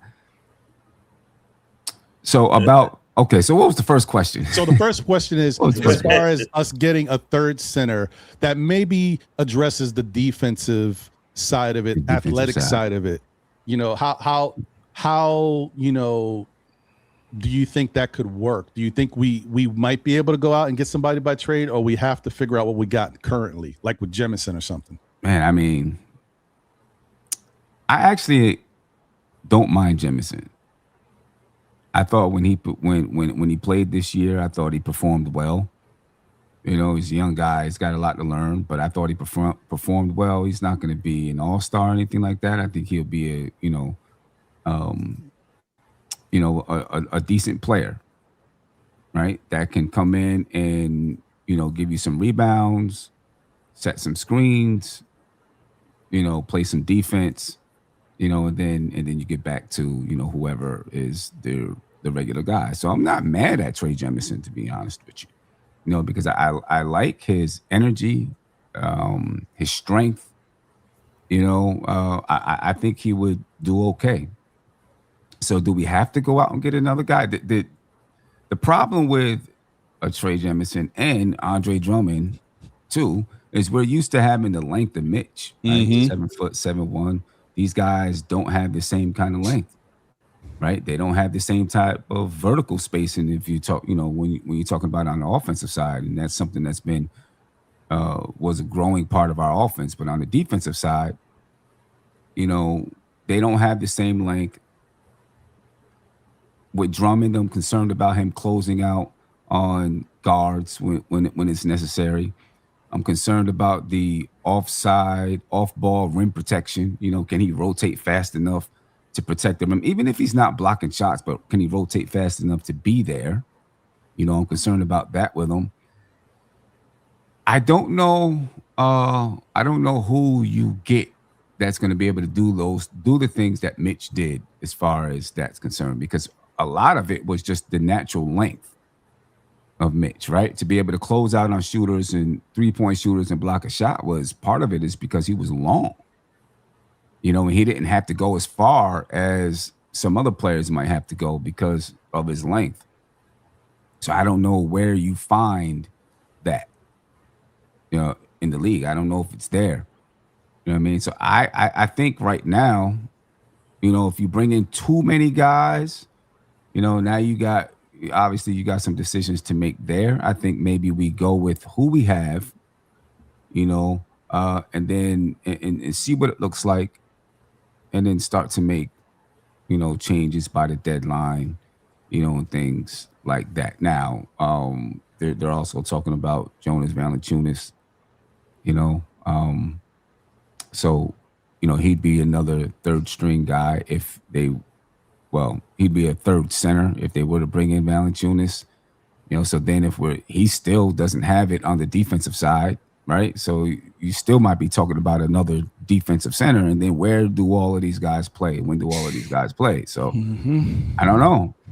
Facts. It's hard to say. Now, with Drummond, just real quick, I do think that he's a comparable rebounder. I mean, there was a point in time where he was the best rebounder in the game. So right. I think he's a comparable rebounder to Mitch. Mitch is a better offensive rebounder without a doubt, but Drummond isn't far behind. I think last year when I looked at the numbers, Mitch maybe averaged 4.1 offensive rebounds a game during the season, and Drummond was like 3.8, something like that. 3.2.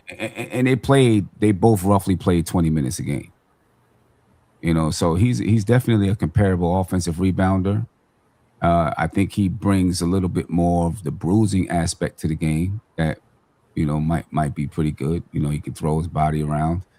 And I think he brings there can be some interesting things maybe offensively because he's a little bit better passer than Mitch. When they do that little handoff thing, teams aren't going to drop back on Drummond, right? Because he can go to the basket or maybe even shoot the little elbow shot, and he can shoot the three. He's developed it. I mean, he only shoots like 1.5 per game, but he's shooting it at 35%. So teams are at least going to respect it. So I think that does add another dynamic to us offensively. And if you have Valanciunas, he's going to add some things offensively. Not really a 3-point shooter, but he can post up, he can score in the post, he can pass a little bit. So I think you do add some things. It's the defensive side, like you're saying, that's the problem. And then if the Knicks do add Valanciunas, who really is who's going to be the backup? Is it Drummond or is it Valanciunas? Exactly. There's a battle right there because I don't think you can play both of them. No. I don't know if you're going 11 deep to play both of those guys. One of them's going to be an insurance policy. And maybe Drummond himself wouldn't care because this. I mean, if he has a chance to win a ring, maybe he's like, I'll do whatever I got to do. I signed a 1-year deal for a reason, Right. Maybe. Right. And that's a good question. You know what? Another thing too and I'm not making a big deal about that. Who am I? I'm just a fan who watches the game. But one of the other things, look, me and one of my very close friends, like my brother, we've been going back and forth for like 2.5 years, maybe 2 years. No, 2 years. About Mitchell Robinson and his basketball IQ, right? Every time something happens, he's like, yo, how can Mitch make that play? Or how can Mitch not make that play? I'm like, look, Mitch is not perfect. He's a very smart basketball player, but sometimes he has a little brain fart. He might, try to do too much and make a mistake. It all comes back to, if you guys remember when the Knicks played the Philadelphia 76ers, not this year, last year. Was it last year or 2 years ago? Damn it, 3 years ago. The year that we beat them in the playoffs in miraculous fashion when we had the whole thing with it was 2 years ago with Dante. And Mitch closed out on the 3-point shooter and fouled him at the end of the game. It was like one of the worst. Like, why would you foul him and give him that opportunity to shoot 3 free throws? My friend lost it. I was like, no, I don't believe it. And to this day, he's like, yo, I think Mitch was on the take. I'm like, yo, calm down. I'm like, damn, bro. He could not believe that Mitch made that play. I'm like, look, I know you're watching the Knicks now. You don't watch the Knicks every day, every game. Mitch makes mistakes here and there, and Mitch is versatile. So sometimes he can make a mistake, but sometimes he can make an incredible play because of his versatility and his length. And so he gets put in positions because you don't know what you're going to get. At this time, it didn't work out. I mean, everything don't got to be, a travesty, an indictment, an investigation. Relax. So, but anyway, my point that I'm bringing up is Mitch could do that from time to time. Andre Drummond does that a little bit more. The same. Andre Drummond has made some questionable moves. So as far as basketball IQ goes, that's another thing that the Knicks have to kind of walk themselves around and understand. If Drummond becomes the backup, he's going to play a lot, and he's going to be in situations where sometimes he makes some bonehead plays. Like Drummond does that sometimes. I'm just throwing that out there, Knicks fans. We've seen a lot of Andre Drummond over the years. This is part of him. I just want to make sure everybody's aware. All right. I'm moving on. But can I say something really quick? No, go ahead, Jay. Go ahead. Year when they questioned his rebounding skills, his age and stuff like that, and I had a great talk with him last night about this whole situation. And I will say this: if they bring in both men, we're talking about 2 Vikings one is 32 years old only 32 years old, who has time to grow, who averaged 16 rebounds not too many years ago, who is a rebound getting, and he is thirsty for winning teams. not just being behind somebody on the regular basis, getting way more minutes than he's going to get. And he's going to get those minutes. Even if you bring in a Valanciunas, he's going to get both those minutes. He might not even be the starter. Valanciunas might be the starter. And then you go out and get like a defensive-minded, somewhere between 6'9", 6'11" power forward, and your game has changed. You know, I'm telling you right now, all this stuff with is more on the emotional side. We have to lock in and say that, yo, if you trust somebody on one day, and I'm going to follow what Lee said, and I know how much of a fan he was of Mitch, or is of Mitch. I don't know if he still feels the same way, but I'll just say this. No matter what, you come to a team that's going to push you to be the best you, and they have all the tools available to do so. They signed a rebounding monster who right now today is only 500 rebounds behind the only other active person, which is LeBron, who has 7 more years or 9 more years than he has in the league. 500 away. So I love the fact that he crashes the board, and we'll figure it out. Like, to me, it's a simple answer. It's a simple That's answer. fair. That's fair. Let me just get my piece on as far as Mitch, and Andre Drummond definitely does not replace anything as far as about Mitchell Robinson. Can you still get to the finish line in a different way? Of course. So I'm not going to take that point away, because there's a ways that we probably can figure it out. But make no mistake, and I hear people minimizing as far as what Mitch contributed and brought to what's name is. Mitch was also definitely part of this team becoming the number 1 defense, number 1, number 2 defense in the NBA. Let's not forget that. Let's not forget that point. So also, let's not forget that Mitchell Robinson as a center has the ability to walk out and guard on the 3-point line. These guys that we're talking about coming in, none of them don't have that ability to do that. That is huge. Mitchell Robinson can at one point for certain ones through 5 and DM all. Let's not forget that. Let's not forget that teams have to stay in on as far as when they're on defense and they go to possess that ball to run, they can't do it as much. Why? Because Mitchell Robinson controls a piece of that narrative of pace of the game. Let's not forget any center that you bring in, more than likely, as Sim said, the length of them. You will begin to start seeing, when you see a lot of times a center and when you see the back of his jersey, a lot of times on defense, that's a mistake. Centers, you always want to then have that point of where it's squared up. Let's not forget that Mitchell Robinson also was the quarterback of the defense when Tibbs was here. So him having to switch, it's like a quarterback all of a sudden in a new system. All of a sudden now he's got to switch from being the drop king, because Mitch was the drop king. Let's not forget that. His ability to drop in coverage he is elite at that.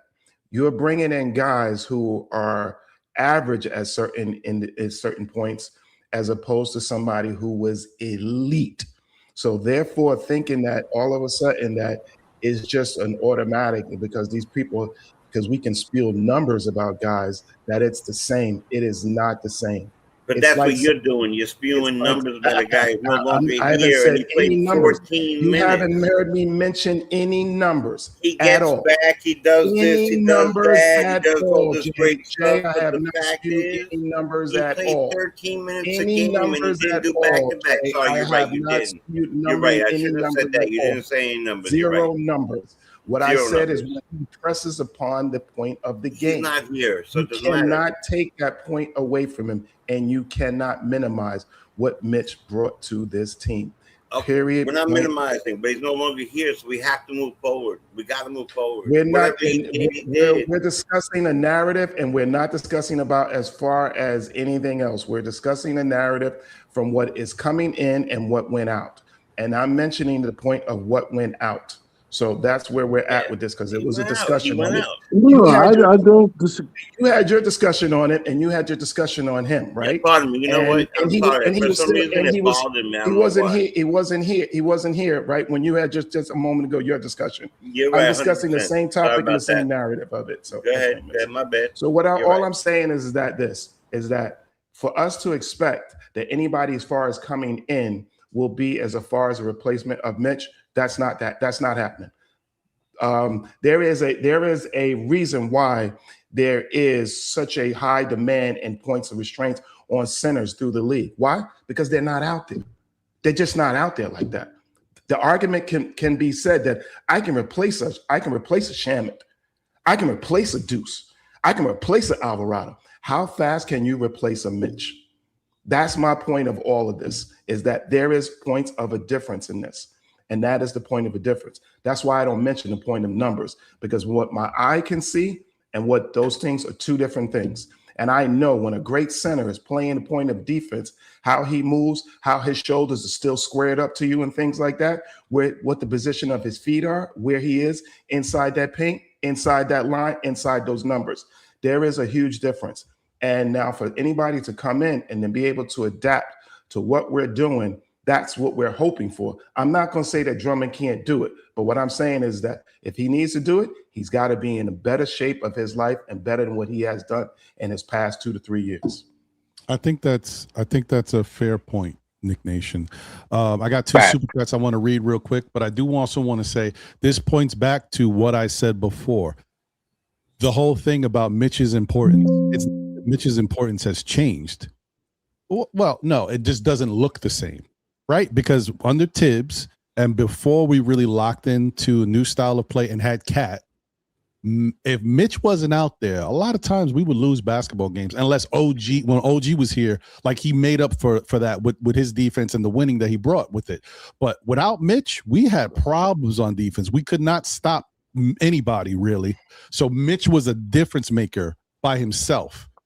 By the time we got Cat and we had more level of talent on the team, you do kind of overlook the importance of Mitch because Mitch is doing it seamlessly. And that's why I want to point back to what you just said, Nick Nation, because Mitch already knows what to do. If you guys watched, we talked about this more last year than this year.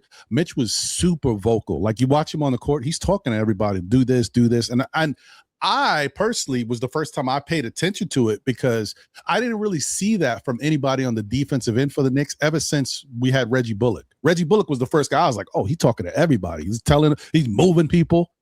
Mitch started doing that more in recent years, and last year was really on display. And I was like, man, he's really vocal. He's telling people what to do. Like Mitch understands. Now that the team is so good offensively and guys are playing better defensively as a unit, Mitch is just playing his position and doing it where you don't have to worry about it, but you're not. But it's the same thing on offense that we've talked about multiple times. Having Jalen Brunson out there on the court and having Karl Anthony Towns makes everybody's life easier on offense. They get easier opportunities. They get easier shots. Well, the flip side is having Mitchell Robinson out there on the defensive side, knowing that he's going to be able to rebound, knowing he's going to be able to get an offensive rebound, knowing that he knows exactly where to be on defense and can pick up somebody. And when the rotations happen, he's already in his spot. So the opponent can't make their move because they already see the help is there. Like just doing it seamlessly, not being told what to do because he knows what to do. It's so much easier for the other guys to play defense and gamble. We talked about this when the Knicks had that season when everybody got hurt. Mikal Bridges and OG Anunoby had to cover so much ground that they couldn't really be themselves. They had to make up for everybody else's mistakes or lack of defensive acumen that they couldn't really sink in, and that's why the defense kind of struggled at times. This past year, when everybody started to really lock in, like and Mitch was there and doing what he had to do, OG can gamble. OG can go get that steal. Mikal can gamble. Like all of these guys can play the way we need them to play for us to be an upper echelon team. So that's the part that I want to agree with Nick Nation about. We're going to sorely miss that part that was easy and second nature with Mitch Robinson. One more thing. You know, it's crazy because when Mitch is out there, you know, our second unit can extend leads or even not get back leads, gain leads. You know what I'm saying? In games that we were behind when we had Mitch. That's the crazy part, you know. So, you know, for what all y'all had the negative things you had to say, you're gonna see a major drop in that because I don't see Andre Drummond doing that at all, especially at 32 years old, overweight, and just not the athlete he used to be. You know, with all due respect to him, he's a New Yorker. I'm forced to cheer for him, but I just don't see, you know, all this other thing. And I understand where people are trying to stay positive and trying to upsell me on a Kia when I had a Porsche. You know what I'm saying? So I'm cool with that. You know what I'm saying? I'm cool with that. You know what I'm saying? I don't think that's a good comparison. My fault. A Cadillac Broom when I had a Porsche. Okay. I think it's a bit of exaggeration. Well, look, let me just get to these super chats real quick because I see I got 3. But I also wanted to say that I had another question that's going to spur something else. Sim, I'm coming right back to you on this one. But let me read these super chats real quick. First off, if I can just get my mouse to, man, everything is going wrong today. What type of day is this? All right. Shout out to Parrish Duggar. Thank you for the generous super chat. My guy said, Mitch blinked. He crashed out before the champ and broke his hand. That alone was selfish and almost cost us the chip. Dolan saw a lack of loyalty tweets and said bye. I mean, that's an opinion. I don't know if that's the case. But look, I will say this. We don't know. The Knicks are very good at keeping things close to the vest, whatever that phrase is. And we don't know the behind the scenes stuff. We don't know how personal it got.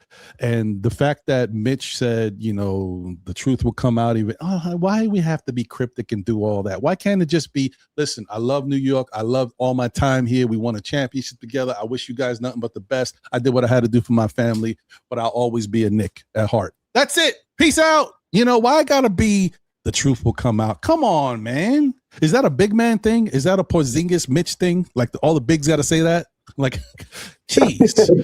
And if I'm Porzingis, I would have never said that. We don't want the truth coming out. You don't want the truth coming out, sir. Okay, let's move on. It's a whole nother story. You young whippersnappers don't know about that. Parrish, thank you once again for the generous super chat. He says, hope Mitch can handle underachiever Boston fan and racism. There's some wild stuff going on. I'm not going to get into that. I always had a feeling back in the day. I used to go to Boston a lot. I'm not going to get in. I'm not going to touch it. But there's some wild stuff that happens out there. Mitch, wishing you the best, brother. It's wild.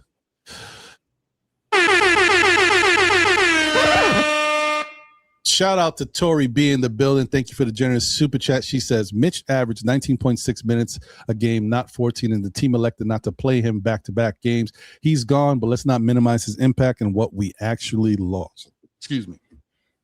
I think I would agree with that part of it. We just have to understand that Mitch is going to be missed. You may not see it every game, you know, but there's going to be moments where it's going to rear its ugly head and you cannot avoid it. It's just going to have to happen, and the adjustments have to be made. Someone in the chat just put, we thought we weren't going to be the same when we lost Randall and you know, Dante, and that's true. A lot of Knicks fans were not happy, like losing both of them. Like, oh, I don't know, is Cat gonna win a championship? So you just got to let it all play out and see where it goes, and understand that the team has to make an adjustment. And that is why we pay these coaches so much money to to go out there and make the adjustments, work with what you got, and see if you can get the best out of it, right? That's why Mike Brown's getting paid what he's getting paid. So we'll see what happens. What were you going to say, Juan? For the record, I'm not trying to minimize. I don't think, at least, I'm gonna give benefit of the doubt. People like me and aren't trying to like minimize what he did. He was. I said it even like he was very important to our championship run, but he did play 14 minutes in the playoffs, right? Sure, defensively and the offensive stuff, you can't replace that specific part. But what I'm saying is, collectively, you can do that. You would have to adjust, like you said, and we're going to see that Brown has a championship. We got the chip team. I think we can repeat. You just gotta, like I said, adjust. It's not minimize what Mitch did. It was great, but sometimes, a lot of times, we seen the baggage that comes with it. You can't play him back to back because we didn't like to play him back to back because he wasn't durable. Now we got a more durable guy. We got best ability is availability. That's what I'm trying to say. That's fair, Juan. I mean, no, look, I think it's all about the standpoint of where it's coming from when we're explaining it, and that's it. It's just how it's perceived when we're talking about. But I think everybody understands. If sometimes maybe we don't want to say it too much, and then there's also a percentage of people that just are really upset, right? Even if Mitch left, like, why did he have to go to Boston? It's like some people, people feel a certain way. Like, you went to Boston, that's like you slapping us in the face. Like, it shouldn't be that way, but people feel certain, like, it's all types of different things, emotions that people feel. I think I understand where you're coming from. You're trying to make the best of the situation. This is who we got. I can see a silver lining there. This is the type of stuff that we can get from this.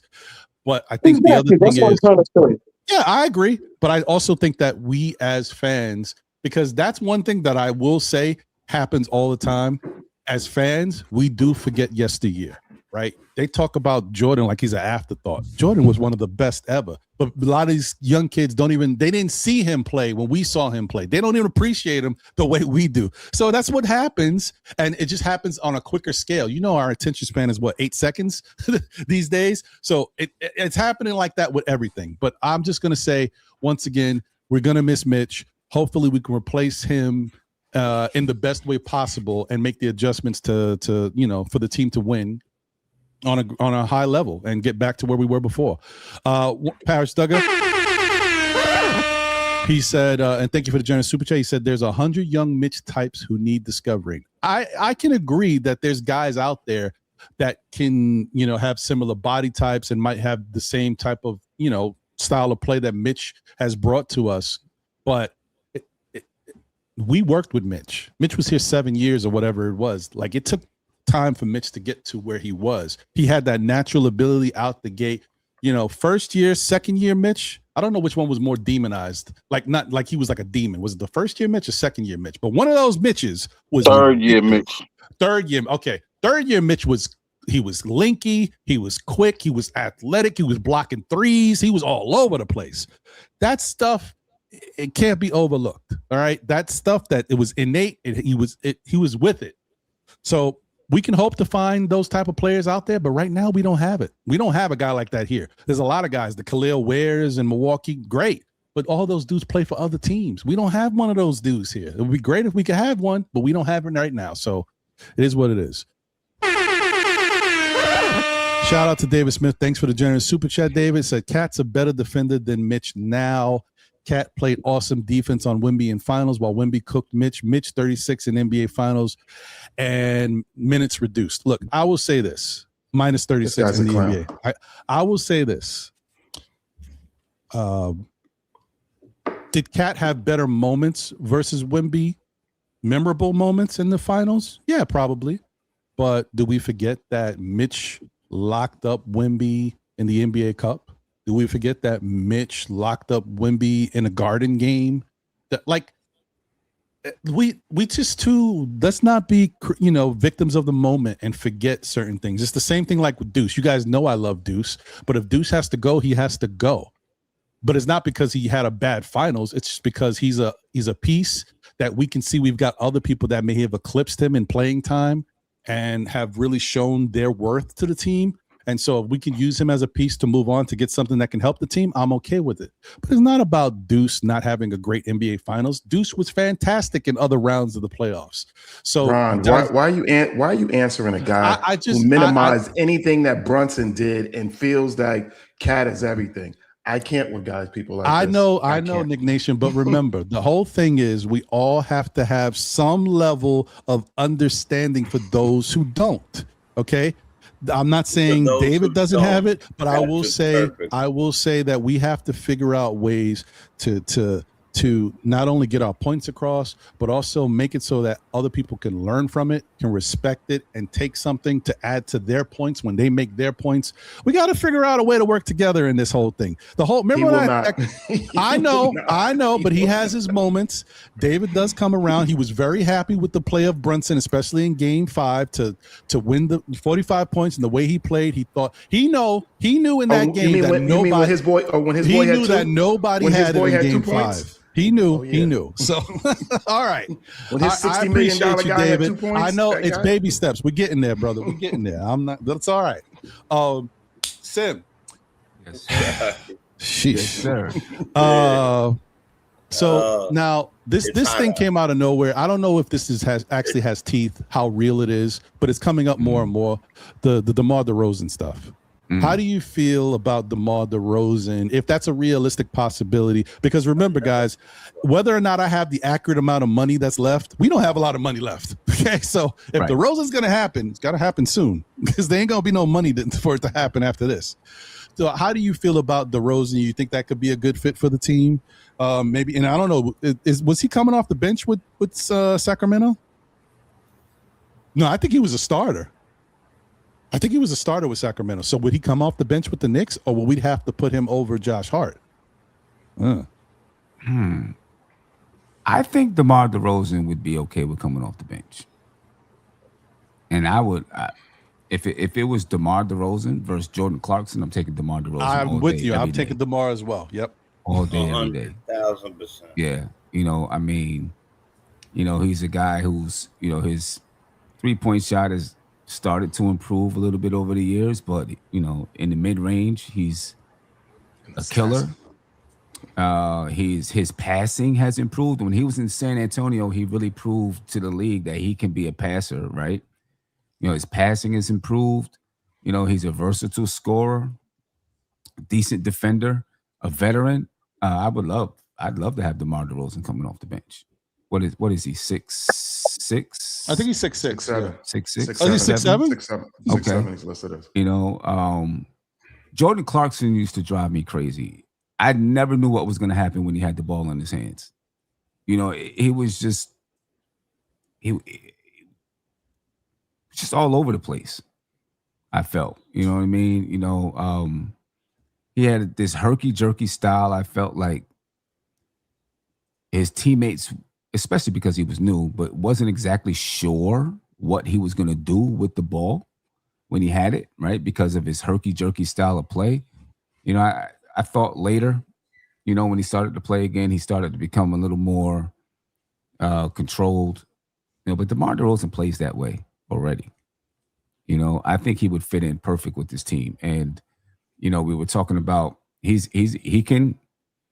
were talking about LeBron earlier, being a guy that can handle the ball, take pressure off of Brunson. DeMar DeRozan can do that too. Mm-hmm.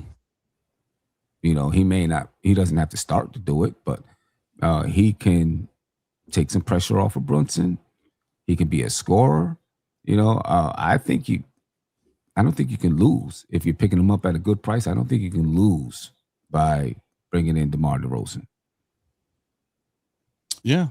I agree with that. I think I'm not surprised because it looks like Sacramento they've been going through it, man. They just can't get right. Every time they've tried to do a rebuild and get the team respectable, they wind up having to blow it up again because now they are close as far as cap wise to a spot where they don't want to be in. They're having a hard time. Apparently they've been trying to shop Sabonis's contract, but nobody really wants it. I heard that what's the guy? Zach LaVine wants to move on. Good for him. I wish that's karma for Zach LaVine. I've said this before. Guys like that, see, that's the type of, but he's made it. The thing is, his agent and whoever has spoken about it has made it crystal clear. So people don't want Zach LaVine because they know his intentions. He never wanted to come to the Knicks for whatever reason. Why? I don't know. But so now he's somebody who wants to get out of there too. So they look like they're blowing it up. So if we can get DeMar DeRozan on the cheap in their little fire sale, I'll take it. I'll take it. Yeah. And Oh, you still? Yeah, could talking a lot about Mitch, right, and replacing Mitch, and especially his defense. Maybe one of the strategies is offsetting what we lose in Mitch by adding more firepower, right? I mean, we naturally have a downgrade because we lost Mitch. We have our core in place, right? So if you could add more firepower off the bench, maybe you negate some of the defense that you lose because you're just that much stronger offensively. True. I don't think they're going to be bad defensively. I think, especially, it all depends on Drummond getting into shape. I believe that's the X factor for us. And to talk about, I watch my words there. To talk about the Ron, you see Rosen.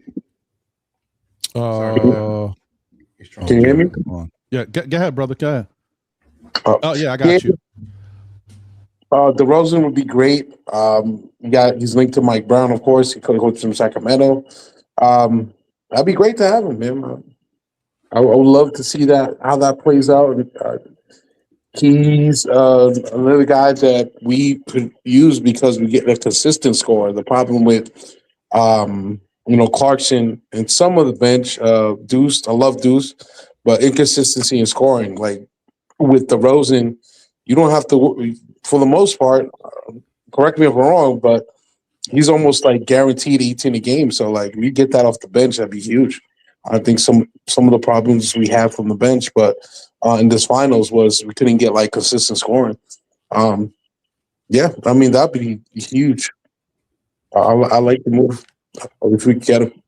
I think, I think we're all in agreement there. I mean, we like Jordan Clarkson's energy, and I like the fact that he chose to do whatever we needed him to do to be a part of the team. Even like I actually felt bad for him at times because you could see he was trying so hard on defense, knowing that he's not a great defensive presence, but he was trying. So I appreciate that, and that's something that, like, if nothing else works and you can't get anybody here, and Jordan Clarkson's available, yeah, I'm with bringing him back, but there's obviously other people that you would have to look at prior to bringing Clarkson back. It makes a lot more sense, especially the way teams are trying to move to be better than the Knicks going forward. You gotta put yourself in the right position to get it done.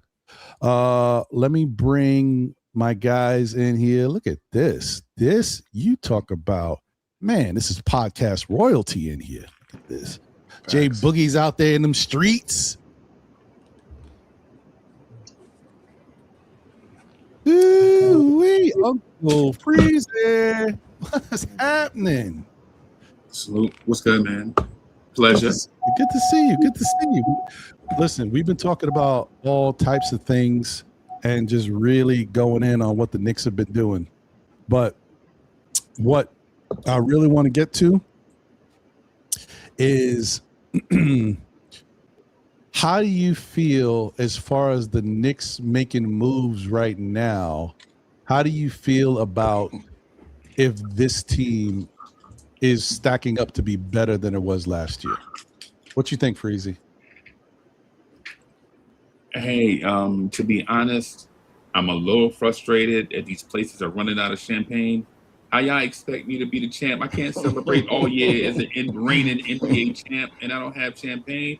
These places don't even have the cigars we want. I'm sorry. That's championship problems. I'm sorry. Those are championship problems. When you're the NBA champ, you can talk like that, right? Like legitimately, our guys are the fans are right to have their opinion about how they feel about who the backup center is going to be in the year that we look to repeat. But the key part of that is repeat, right?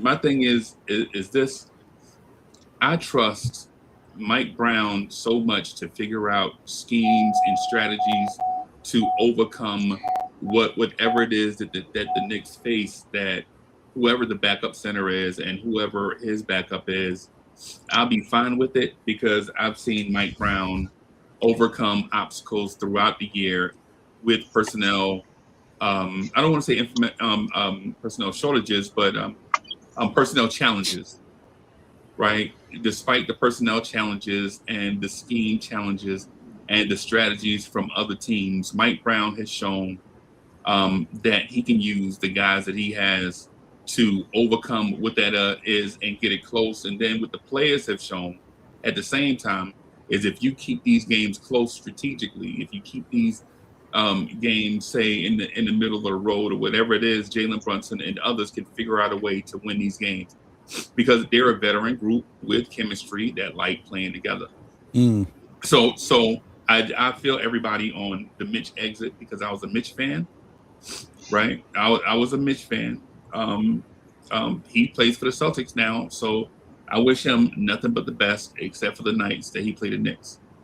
In terms of the Celtics can stay in hell. I've been telling the Celtics to go to hell my whole life. They can stay there. Right. So, right, and with gasoline draws. Right. Absolutely. And then, in terms of what the front office will do, I personally have faith in Leon Rose because for all the things we question Leon Rose about over the last 2 years, it seems like these things that Leon Rose does seems to work.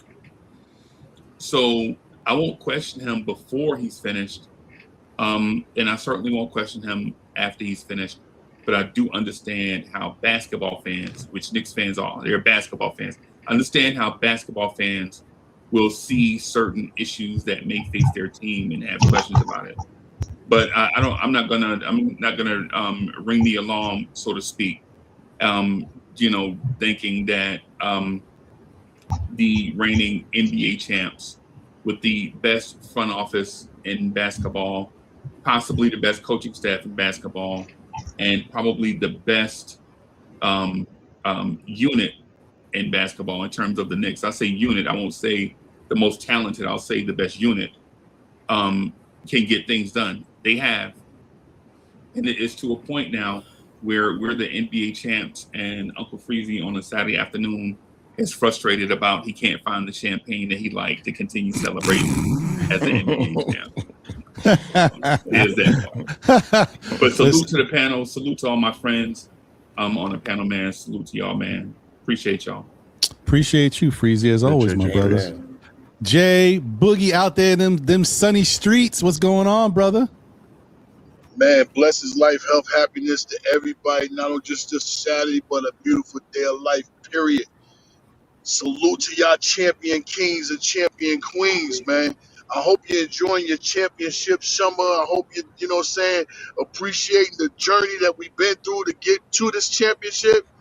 Some of y'all might be older than me. Some of y'all might be younger than me. But for Jay Boogie, I got 3 championships. I was 2 years old when they won it. I was just a guy goo-goo. And my moms and dad, they was already installed with that orange and blue, venom. So I had it coming, pause. And then I got another when I was 5 years old. If you was anything like me, and I know Mr. Sim know what I'm talking about. Maybe some of y'all do. You had the basketball Nerf set on the back of your closet and everything, learning, trying to understand what basketball is about. I got one, I was 5. But I'm proud to say, man, because there's been times when I didn't think it was going to happen, to get a championship as an adult. As an adult, I'm a Knicks champion, just like you guys. So I'm so happy. I'm so amazed. I'm enjoying the summer. I'm getting ready to take my championship vacation next week with the family. I'm heading out to Florida again. So I'm so happy. I'm so amazed, man. Shout out to the organization, shout out to the office, shout out to the coaching staff, shout out to the medical staff, shout out to the players. And the grand finale always say, shout out to the best fan base it is in sports. Just to come up here on this royal channel, man, like Freezy said, royalty up here. to be able to share, my conversation with my championship brothers and championship sisters that know and understand what we was going through in the past, you know what I'm saying? To finally get to this point, man, it's like heaven on earth, man. So I'm so happy, amazed, man. I heard Ron, you said one word that we moved on from is we don't make moves no more. You make moves when you're trying to juggle and figure out. But when Leon got here, Leon never was making moves. We make connections now. If anybody thought that connection with Drummond was just done, nah, he was already in the closet, you know what I'm saying, like gear hanging up on a coat rack, just waiting to just be announced. So we make connections right now, and I always trust in Leon, man. I ain't seen him do anything wrong. Time when people get impatient, real impatient. I'm in the Matrix. No, you back. You back. Now you back, Yeah. bro. Okay, yeah, he handles his business at the right moments in the right time. Soon as we get impatient and get to wondering this and that, you know what I'm saying? And okay, let me calm everybody down, and announce something. So to get Drummond over here, you know what I'm saying? First thing first, it's a difference between it's a difference between Mitch and a difference between Hardenstein. Hardenstein left here with unfinished business, EPMD, but I can't knock him for going to get more money because I know and understand some of his situations. I said it one time on Freezy's show that I remember asking Hardenstein for a jersey when I turned 55. He told me I can't do it. So that lets me know the guys pay for the jerseys, but he did give me a sleeve. So I understand the point about them getting their money. Mm-hmm. But the difference between him I'm the and witness. Mitch, I was there. I saw it. Yeah, Mitch got this jewelry here. So I'm not mad at Mitch want to go get some movie. Now you're ops, you know what I'm saying? We, like somebody just said, we wish you the best as far as your future and everything. But when we play against y'all, it's Hacker Mitch still. You know what I mean? This time it's for y'all. Instead of being for us and you stopping our momentum, Mitch is not in our roster no more. But with Drummond coming over here, I need one more person because you need to add more fire, more fuel, somebody else that's more hunger. Everybody can't have the same hunger after winning it. You know what I'm saying? These guys, I don't know what to expect. I know what level Brunson is going to be on, but we need to have more hunger. I'm cool with Drummond coming over here. He has a lot of things that Mitch doesn't have. Let's talk about more things that he can do that Mitch can't do instead of, some things that Mitch can do and he doesn't do. Those are the negative, but the positives, you know what I'm saying? We got to move forward. But in Leon, I trust, you know what I'm saying? He got some more connections, something else he's going to do. I know it is. If it ain't now, just to fill out the roster, I know it's going to be before, the trade deadline. So I'm just happy to share this daggone championship as an adult in my life. I seen it. I understood it. I witnessed it. I shared it. I'm in love with it, man. A 3-time champion, man. You know what that means, man?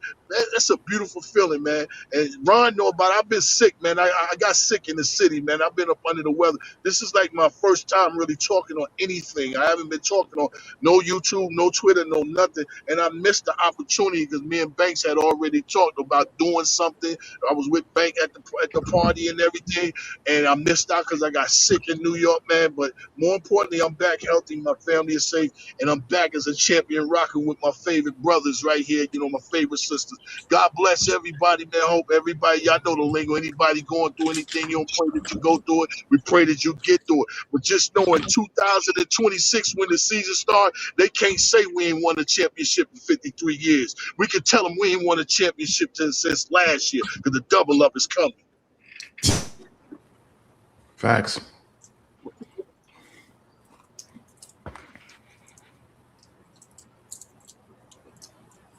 Yes, sir.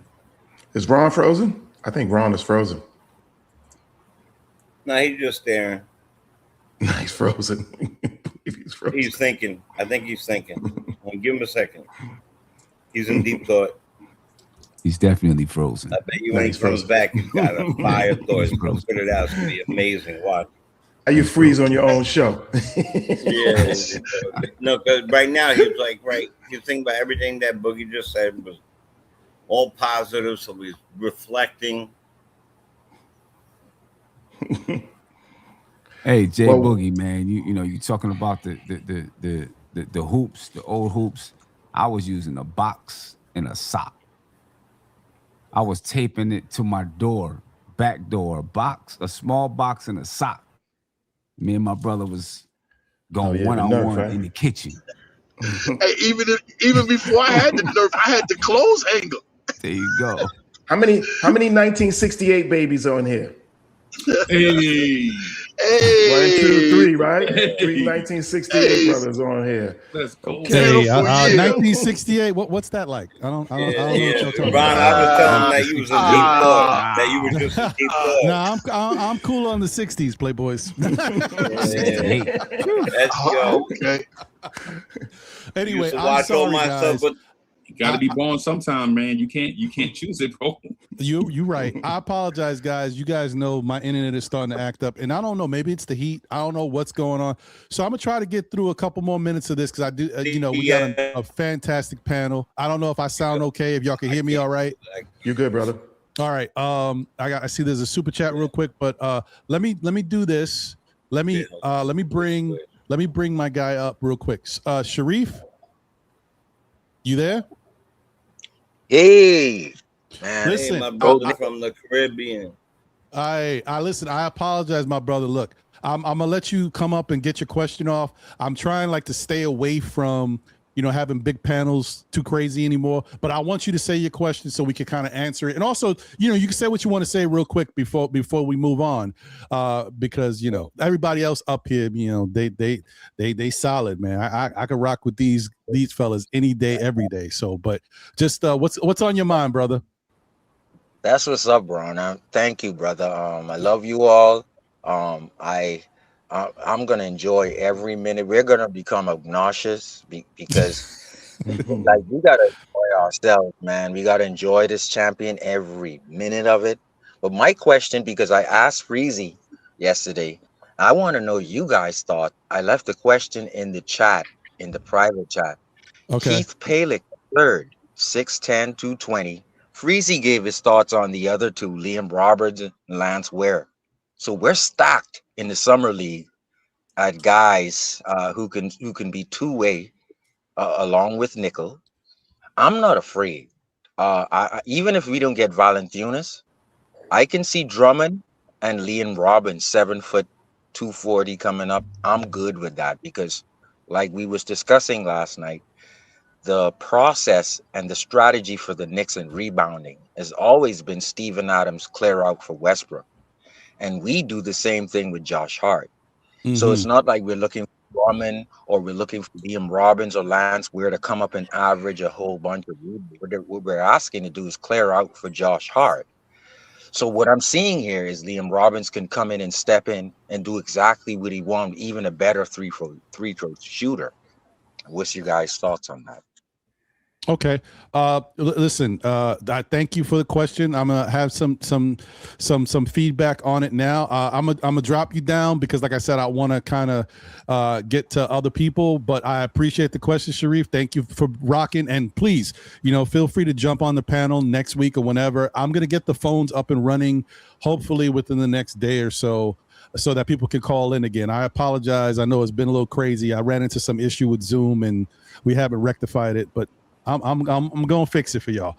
But once again, I appreciate it. Give me your beeper number until your phone come up, Ron. Give me your beeper number until your phone come up. See, there we go with that 60s stuff again, talking about beepers, man. Ron upgraded to the pager. Yeah, I'm good now. I'm a star pager. My Nokia phone, my flip phone. Hey, I appreciate you, Sharif. Take care, man. Let's go Knicks. Let's go. There you go. There.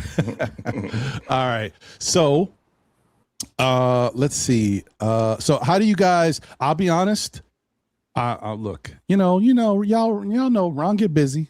I don't know a lot about the summer league squad. Okay, the only dude that I was looking at, kind of like, was the lefty 6'10" big man that reminds me of Tony Kukoc. I'm looking at that dude. But I don't think he can play defense, so I'm not feeling good about it. But I like what he can do.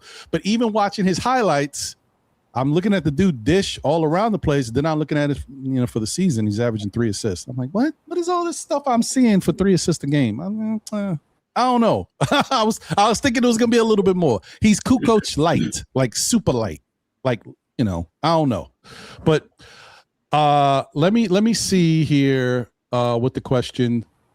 Liam Robbins, 7 foot 235.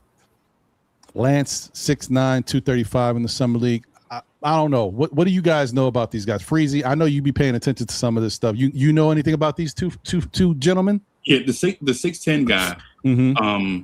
And I'm gonna say this and respectfully, I hope everybody know where I'm coming from. I didn't get to scout as much this year because I was preoccupied doing other basketball stuff. If y'all understand what I'm saying, following this championship run, right? Mm-hmm. But at the same time, the 6'10" guy, I think there are some physicality issues here with him, like finishing through contact. Mm-hmm. And everything that I saw was a highlight. So I don't want to put out a grand prospectus, overall thing out there when everything I saw was highlights. I didn't get a chance to see him, see like full games. Like how did he get to this spot where he got the block, right? Did the defense drive this guy to him and he just closed the gap to get the block? Or did he read the play and then go be aggressive and get the block? And there's a difference, right? Does he have block instincts or did he make a play? Mm-hmm. Because there's a huge difference. Because in the NBA, when a game moves a lot faster, these guys are more athletic. If he can read the play and then go get the block at the same time, maintaining your defensive integrity without, sacrificing the backside of your defense because we're smaller.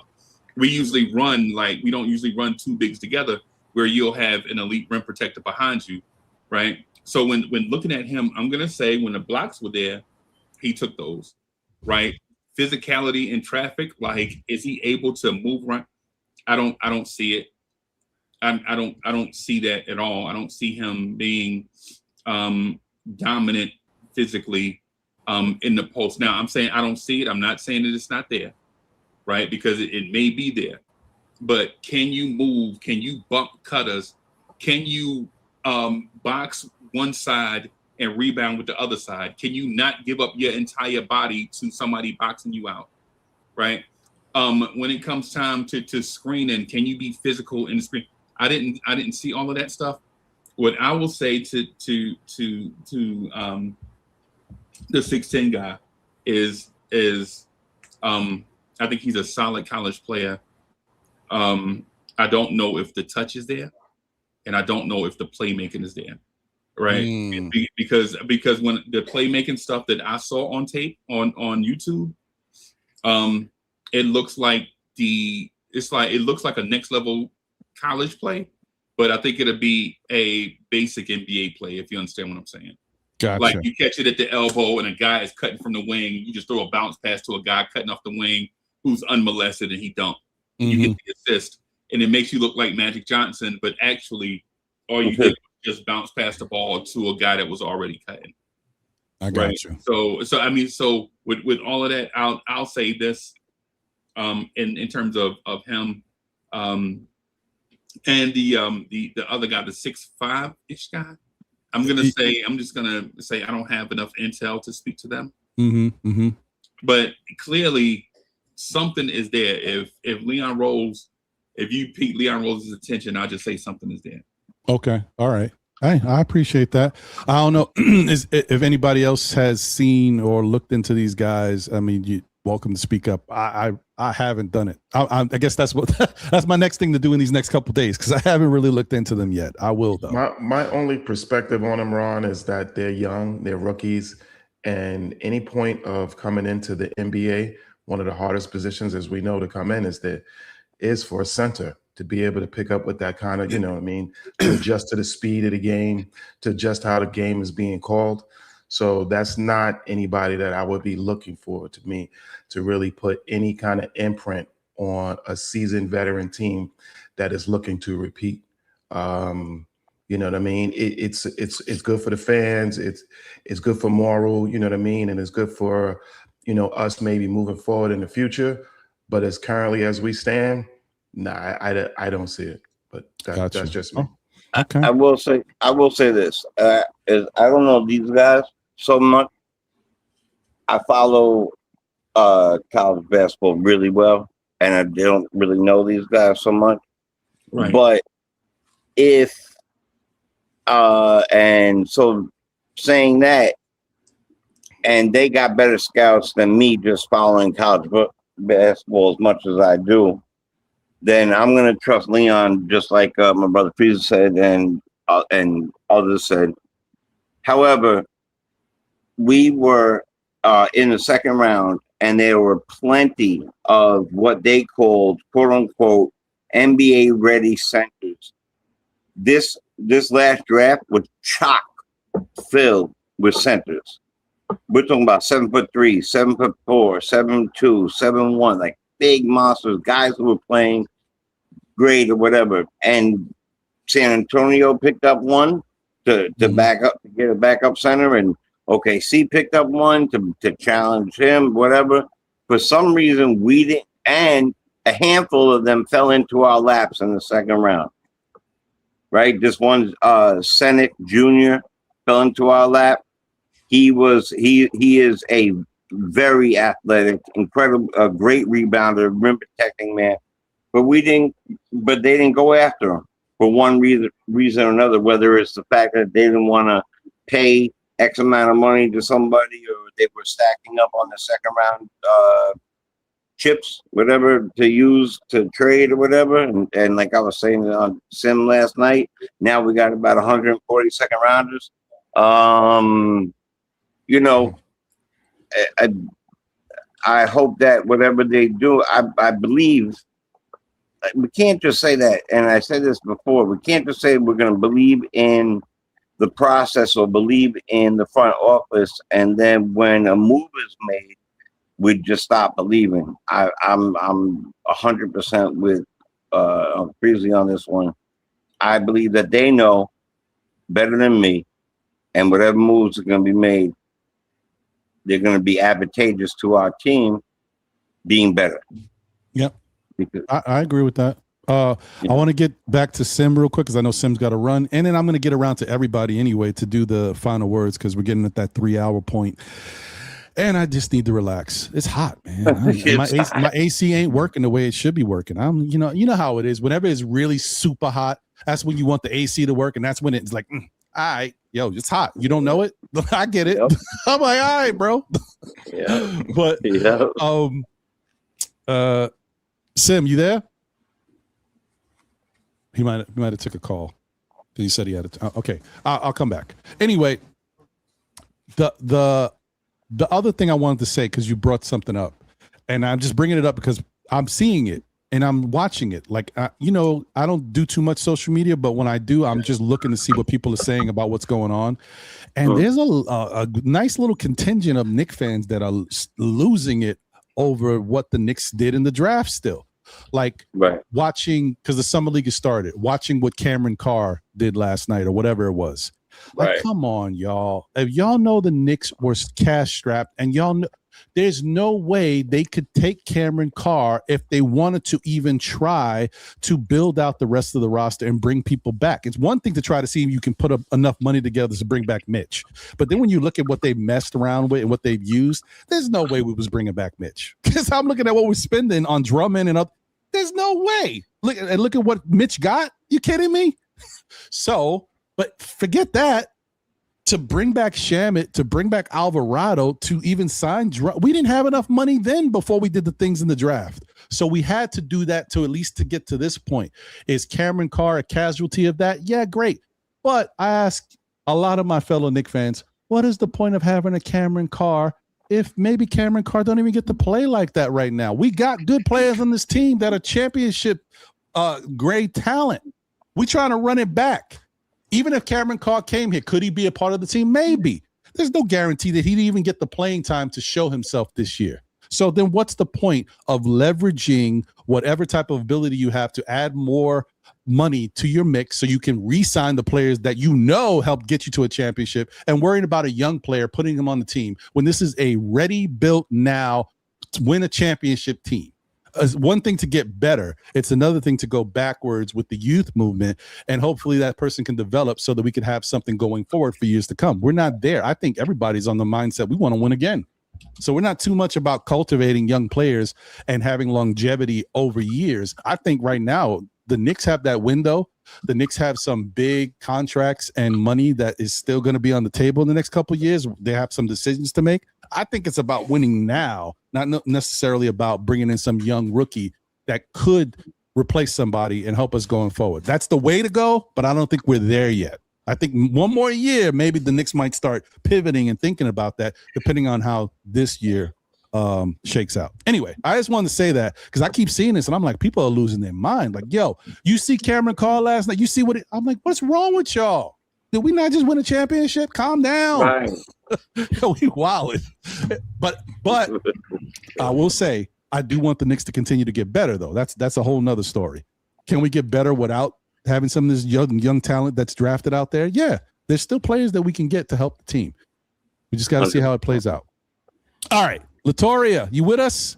Yes. How's everybody Hey, today? okay, Yeah, Queen, she let's snuck go. in here. Oh, yes, we Yeah. are. They is. Let's go. If it wasn't for the Bronx, I'm y'all still know. in. That's it, right? DX stand up. Let's go. I'm still in full championship mode, so I'm still very much in my happy bubble. That's okay. So, This week's show was yeah. much better for your mindset, Latoria. I try to keep it classy Facts. this year. I mean, this week. But listen, business is like the ugly side of sports. Nobody really wants to delve into, right? And most of us fans don't really understand the true ins and outs of it. Even the ones that get up here and give you every in and out of every contract don't fully know what they're talking about. They're reading stuff online and they're interpreting it in their own way. So a lot of us just don't know the ins and outs of the business side of basketball. So it's hard to sit and listen to people's opinions about things when you don't fully understand, right? But us, this team, we're lucky to have the players that we have because a lot of them took a step forward in the playoffs. So if those things can carry over, why we lost Mitch, and it is a huge blow. And as Mitchell Robinson's biggest fan on this, I promise you, it hurt like hell to see him go. But we have a lot of guys who took step forward. OG Anunoby took a step forward. Mikal Bridges took a step forward. Karl Anthony Towns took the biggest of steps forward. So with the addition of the new things that they brought to the table, and if these guys can go out there and pick up another big, I think going forward and winning another chip is not out of the realm of possibility. I actually still think we're the best team in the East. Look at what our team did. We broke the NBA. Look at what these guys are doing. At what point in time did you ever think that the Boston Celtics would trade their best player? And I don't care what nobody says, Chandler Brown is their best player to their division rival. Who does that? Right. We Another broke the NBA. We completely broke the NBA. These guys are losing their minds out there. So while losing Mitch hurts, I think we're still in the driver's seat. As long as Jalen Brunson got breath in his lungs, I promise you that little dude is gonna go out there and do whatever he can to get a W for us. And with his merry band of men, I think he can get it done. Look at what these guys did in the playoffs.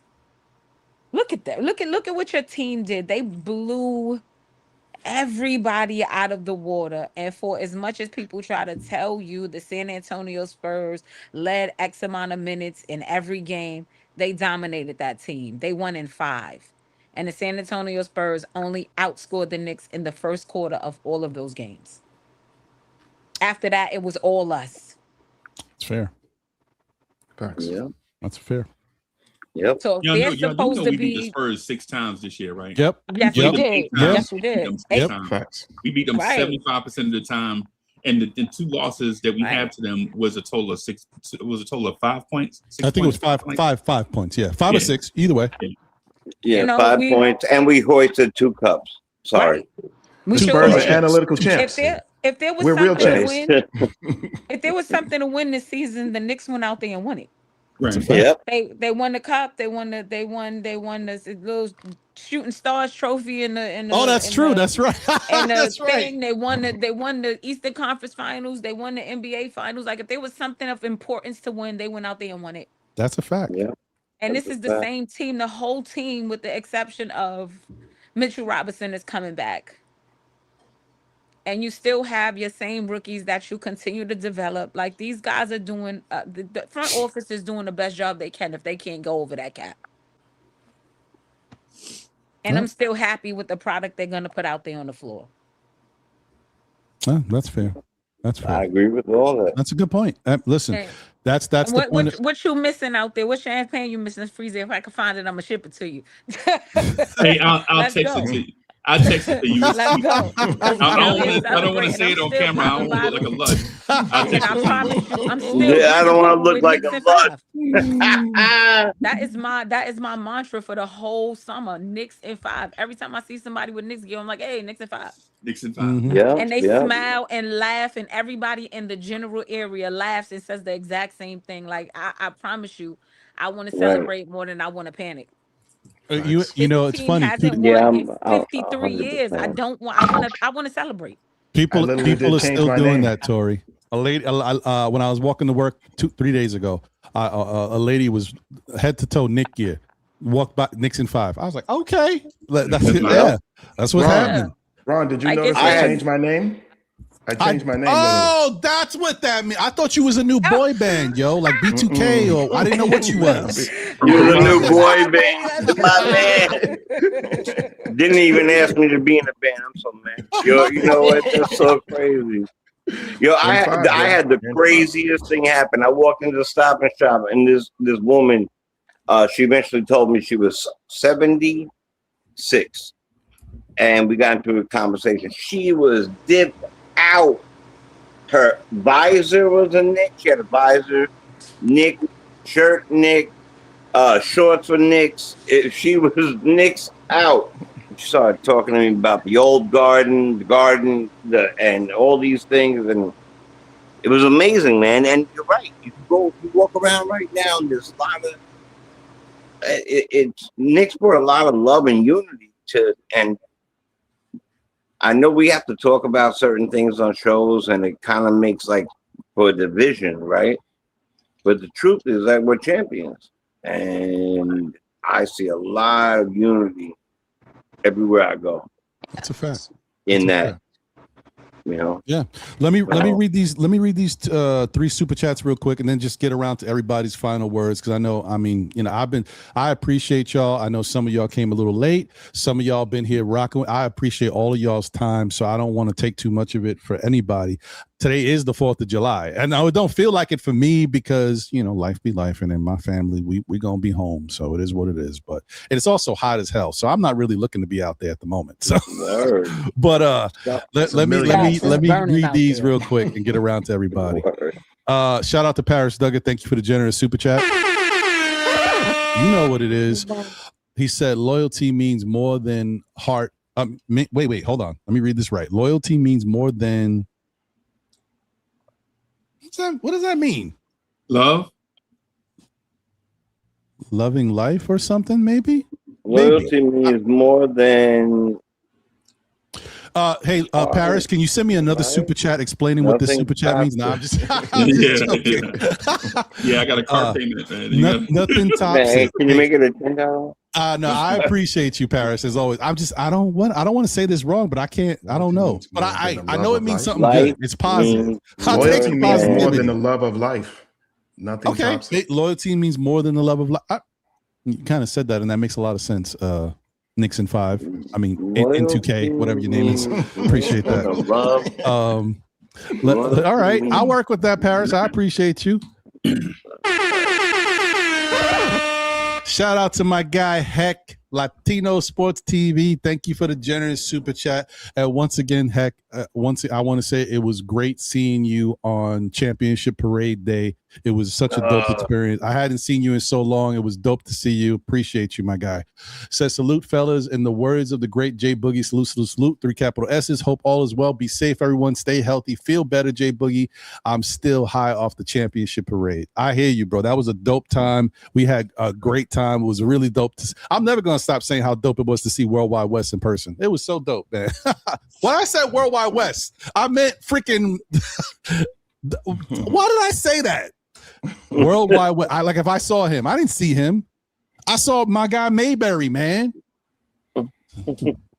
Crazy, yo. I'm all over the place, man. Anyway, thank you. Thank you as always, Heck. And shout out to how do I not know how to pronounce your name? I see you forever, but I don't know how to pronounce your name. JM in the building.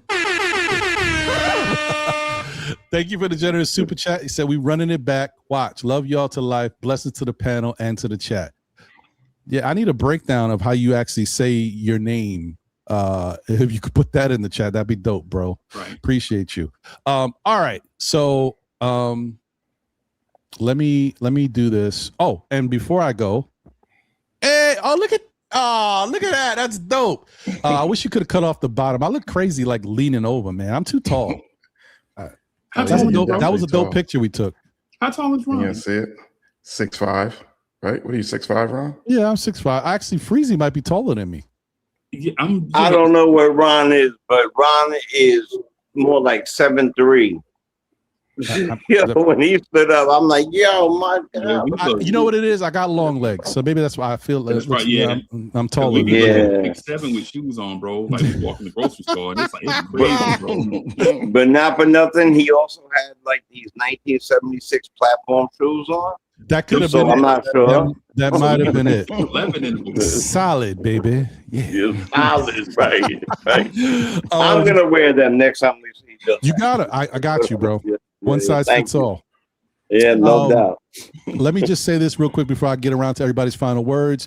Please continue to support the channel, everybody. Thank you. We've had over 200-something people rocking with us today on a really dope show. It turned out to be a lot doper than I expected with all these pop-ups and special people. This is Nick family. This is the community. This is what it's about, and this is why we do it, man. It's just dope feeling to celebrate, enjoy, and have great conversation with great-minded people, like-minded people, should I say, that love the New York Knicks, man. I thank everybody once again for being here and rocking with me. But please, if y'all haven't already done that, smash that like button. You don't know what it looks like. It looks a little something like this.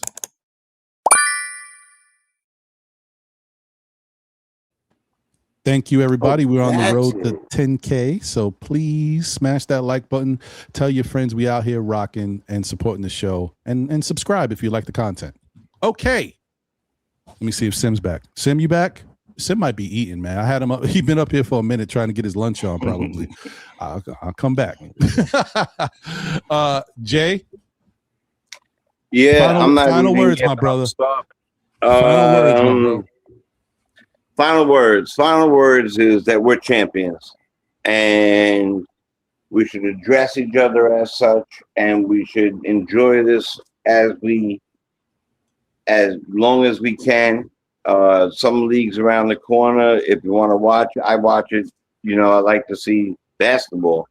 You know, I'm a basketball fan, but waited my whole life for this. And, you know, to see that picture of Ewing and Brunson next to each other and Ewing smiling ear to ear holding the trophy, choking me up right now. So I don't even, you know, for me, everything's good. Life is good. Believe in the process, running it back. I believe that's what we're going to do. And I believe in the Knicks. Finally, I could actually really say I wholeheartedly believe in everything the Knicks do. You know, for years you couldn't say that. So it's a blessing. And also, thank you, Ron, as always, for being a gracious host and opening up the panel for all of us to speak about our favorite team. So, God bless you all. Be safe. Happy 4th of July. And blessings to your family, too. Facts. Same to you and yours, brother. And I appreciate you. And thank you for everybody to be here rocking with me. Listen, it don't mean anything if I can't have the a panel full of distinguished gentlemen and ladies like I do. So I appreciate having everybody up here and chopping it up with y'all. This is what makes it. It's one thing to be able to watch the team you love and enjoy it, but it's another thing to be able to celebrate and also chop it up with fellow fans. That it just makes it so much better. I can't say how important it is. 100%, Ronnie. One last thing. Mm-hmm. But I'm sorry. For what, brother? Knicks Nation. Oh, no, we good, brother. Listen, Aw, don't. I'm going to We call good, you in a brother. little while. Yeah. I Oh, yeah. apologize. Come on, man. We chat. Yeah. Come on, man. It is what it is. We're Look at- passionate. Yeah, but they don't fans, know that in and ain't chat. nothing They but don't love. know that in Catland. Oh, So okay. Look I at see the that. love, man. But Yeah. that's how. But see, that's the whole point. Now, I'm not making a big deal about it, but the bottom line is that's what the type of stuff that I want everybody to embrace. The Knicks fans, we can be passionate, we can get heated at times, but it got to come back to what were we trying to say? What's the point of this? We're not angry at each other. We're just trying to get our points across and understand where we are coming from, and hope you understand my point of view and I understand your point of view. That's it. Now let's dance it out one time. Hey. Okay, calm down. All right, now, Oh, damn. Okay, I get y'all going. I was in. my bad. Freezy, 1968 what was is- in, baby. What is Ron doing? I 1968 still haven't got seen it. still Knicks fans in a while. He got people dancing. What is this? 1968, baby. 1968 still got it, baby. My bad. You know what I mean? Freezy know the Batman. Freezy know the Batman. Yeah, You know the the Batman. Y2C. You know the Y2C. You know The the Batman. Y2C. Oh, nah, I can't. My music don't compare to Freezy's music. He got some ill stuff going on over there. I ain't gonna talk about him. I'm gonna leave it like I don't hear it. It's crazy. Super fire. Oh, Super I fire. I'm talking about the stuff you got rocking on your channel, them intros and outros, and I see what you're doing. Calm down, brother. I don't know what you're trying to do. Calm down. Bro. You calm I don't know what you're trying to do. Thank you, man. Thank y'all, man. Corey, final Yes, words, my man. brother. Oh, Corey. See, that's the problem with the 60s babies. Corey, like, snooze fest over there. Like, Bueller. It could also be the bathroom. Let's not forget. it could be. Well, I'll come back to Corey. Maybe anyway. Let me get over to my guy, the one and only. Y'all might know him as the Chief Rocker, the number one Chief Rocker, Uncle Freezy. Yeah, hey, thank you, man. For one, just want to say I'm humbled by the fact that you allowed me to come on and rock with y'all, man. I'm gracious. Just listening to others' opinions, not being judgmental, just taking in everybody's saying. And even though I heard some things that may be counter to what I believe, I'm open to listening to others and taking in information. One of the things I did want to say in closing, and not to be too long because I got to run also, but one of the things that I think we have to consider as Knicks fans is this: a rising tide raises all boats, right? So if Andre Drummond was something in Philadelphia on a team that was a second round team, you can imagine that he'll be something different when he puts on the uniform of a champion, right? Just keep that in mind. Just food for thought. And along with all the other free agents that had a resume that told you they were one thing in places that may not have been ideal, when they step into an ideal situation, they may be something different. Just food for thought, right? Just food for thought.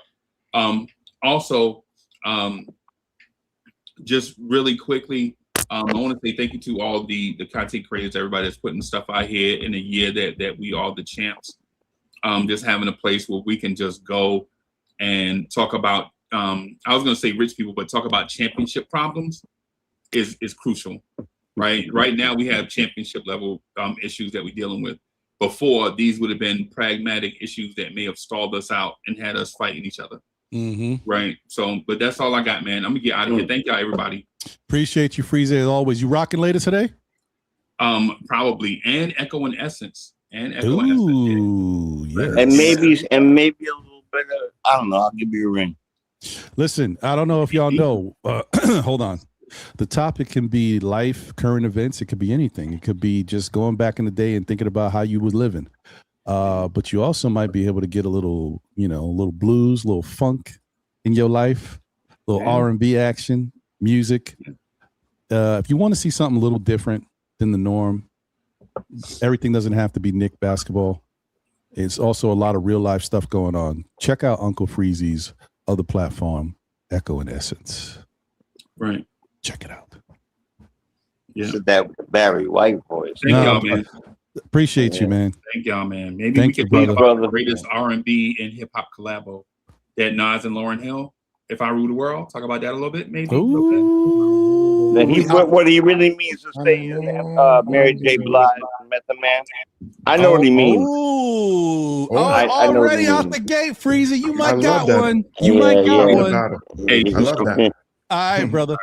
All right, my brother. I also want to say special shout out and thank you to the one and only Mr. Lee Escobedo. Shout out to Lee and all the work he does. That's my guy. Great stuff he's been putting together, writing articles, his contributions to the Nick of Time podcast, and everything he has done to help our Knick community and the culture. Appreciate you, my guy. Thank you for always supporting the show and everything we got going on. Continued success and support to you as well. Yeah, great show the other day too. Yeah. No doubt. Yeah. And you also listen, if y'all follow, if y'all guys have X accounts, follow Lee Escobedo on X. He also put together a list of different accounts, YouTube channels, as well as X accounts that you can follow. If Substack as well. Yeah, the Substack. If you're new to the situation, not that familiar with the Knicks community and what's going on, that'll definitely get you right. Put you in a good spot. So definitely check that out. Is it under his name? Yeah, it's under his name. Okay. Mm-hmm. Yeah, Lee Escovedo also with KOT is in it as well. Oh yeah, correct. Mm-hmm. All right. Tori B. Yeah, I don't have a lot to say other than I think that we should try to focus on the fact that we're champions and a little less on a day-to-day operation since we don't get paid to be the GM. Okay. Like, no, all I mean is to try to get away from a little bit more happy we won and a little less panic mode, because I feel like Nick Nation is in a little bit of a panic mode, and that's what happens when you lose a huge piece of your team. That's not to be understated. Like, you can't replace Mitchell Robinson. He's a unicorn. He's a 1-on-1. You're not going to find him someplace else. So you got to hope that the team can adjust and move forward. So let's try to enjoy this Knick championship summer, because it's the first one in a really, really, really long time. Make Knicks in 5 your word of the day every day, and I promise you'll feel a little bit better. I like That's that. what I do. Knicks in 5. There you And go. just- No, you ain't lying. Just on a side note, right? I'm retiring in October, so Yes. I have planned. Yes, sir. Yes, October he is. 1st. Okay, Tori. Yes. So I have a trip planned in January. I'm gonna be touching down in Houston to go on a cruise with some friends that it's a little more convenient for them. So we're going into Houston, and I promised them that the whole time that I was there, I was gonna be wearing Knicks gear. So all of y'all, I'm gonna be supporting y'all heavily that entire time. It's gonna be Knicks in 5 the entire cruise. I promise. Very nice. So wait, does that mean after Tori finally retires officially, she might pop out once or twice to something, a Knick event? Yes, I can. Ooh, Yes, I can. wee. Yes, I can. Yes, the hardest working 'Cause woman. This work Yes. schedule is crazy, and it's going to be crazier for the next couple of months. But once I'm done, I am done, and I could come. I All can right. say yes to things for a change. All right, we're looking Facts. forward to that. That'll be dope. Congratulations, man. Yes. That will be dope. That's great. Thank you, great. thank you. Congratulations for sure. So just y'all take Congratulations. a deep breath and you can mourn Mitch, but Knicks in 5, y'all. Come on, we still I'm the with champions. Welcome to the club soon. Welcome to the club soon. Yeah. I'm Yes. excited. Yes, it's Wait, an awesome hold on a club. second. June's done. July, August, September. So retirement in 4. Retirement in 4. right. Let's No, go. you Retirement in told me it was 4. retirement in 5. I know. Yes, let's go. Let's go. Everybody, y'all Tori in enjoy your 5 fourth now. I and be mean, safe listen. out there, people. Yeah. Yeah, that you earned it. Enjoy that, and it'll be here before you know it, Tori. Yes, sir. Yeah. Yeah. Sim, are you still there? You back or no? Sim? No, it's okay. It's all right. It's okay. It's all right. And yes, everybody's saying their congrats to Tori. That's a fact. You deserve it. All right. Well, it looks like that's it. They're gonna get to my guy Nick Nation. Final words, man. Your thoughts. Well, my thoughts are just to let everybody know, a little bit off subject, but hey, sometimes these things happen. X-Men 97 are back, just in case anybody didn't know. Just want to put that out there. Is it by the same person? Well, because Disney controls. Yeah, all of that I now, think that dude ran into some problems. Yeah, but you know, the writing of it since it's begun and from last year, this year is good. It's definitely mature. It is not for children. It's very much a more mature. Yeah, it's on Disney. It's Disney's. Disney controls. Definitely watching that. Yeah. Wait, what's back? X-Men. X-Men 97. It's the second season. X-Men 97. Yeah. The second season. It's pretty good though. It's definitely pretty good. But there's a lot of great things. Cross. Anyway, go ahead. Sorry. But like as Jay was, alluding to earlier, in a sense, this was a great championship run, and being on multiple, I'll just say, content creator shows. This is where I definitely started my home from. Definitely 100% always appreciative to Ron. Allowing me the platform to, get comfortable and to grow as a person and as a fan. And this championship run, like I say, this has been my first year for it. And for it to be, done through so many shows and watching and just being a fan of all you guys, it's been an awesome run for me personally. It's been an awesome run just as a Knicks fan. As everybody knows I'm not young. I'm 58 years old. So like I said, I was only 5. I didn't know, what, basketball was even at that stage of my life, really at 5, I was out there 2-hand dribbling. But it has been incredible. And we are champions. And to be obnoxious, to pump it in everybody's face and chest, go out there respectively and let them know we are the champs. And this has just been amazing. So that's all I really want to say, Ron, is that, hey, I look forward to more. I look forward to us growing in different ways. And, like you say, there's more than one way to skin a cat. And going forward, we're still, we've kept our core. We can still be champions once again, because we currently are champions. And can we repeat? No doubt that we can repeat. It's about putting in the work. It's about bringing in the science. It's about, putting everything else off to the side and committing to it, which our players did more than sacrificing.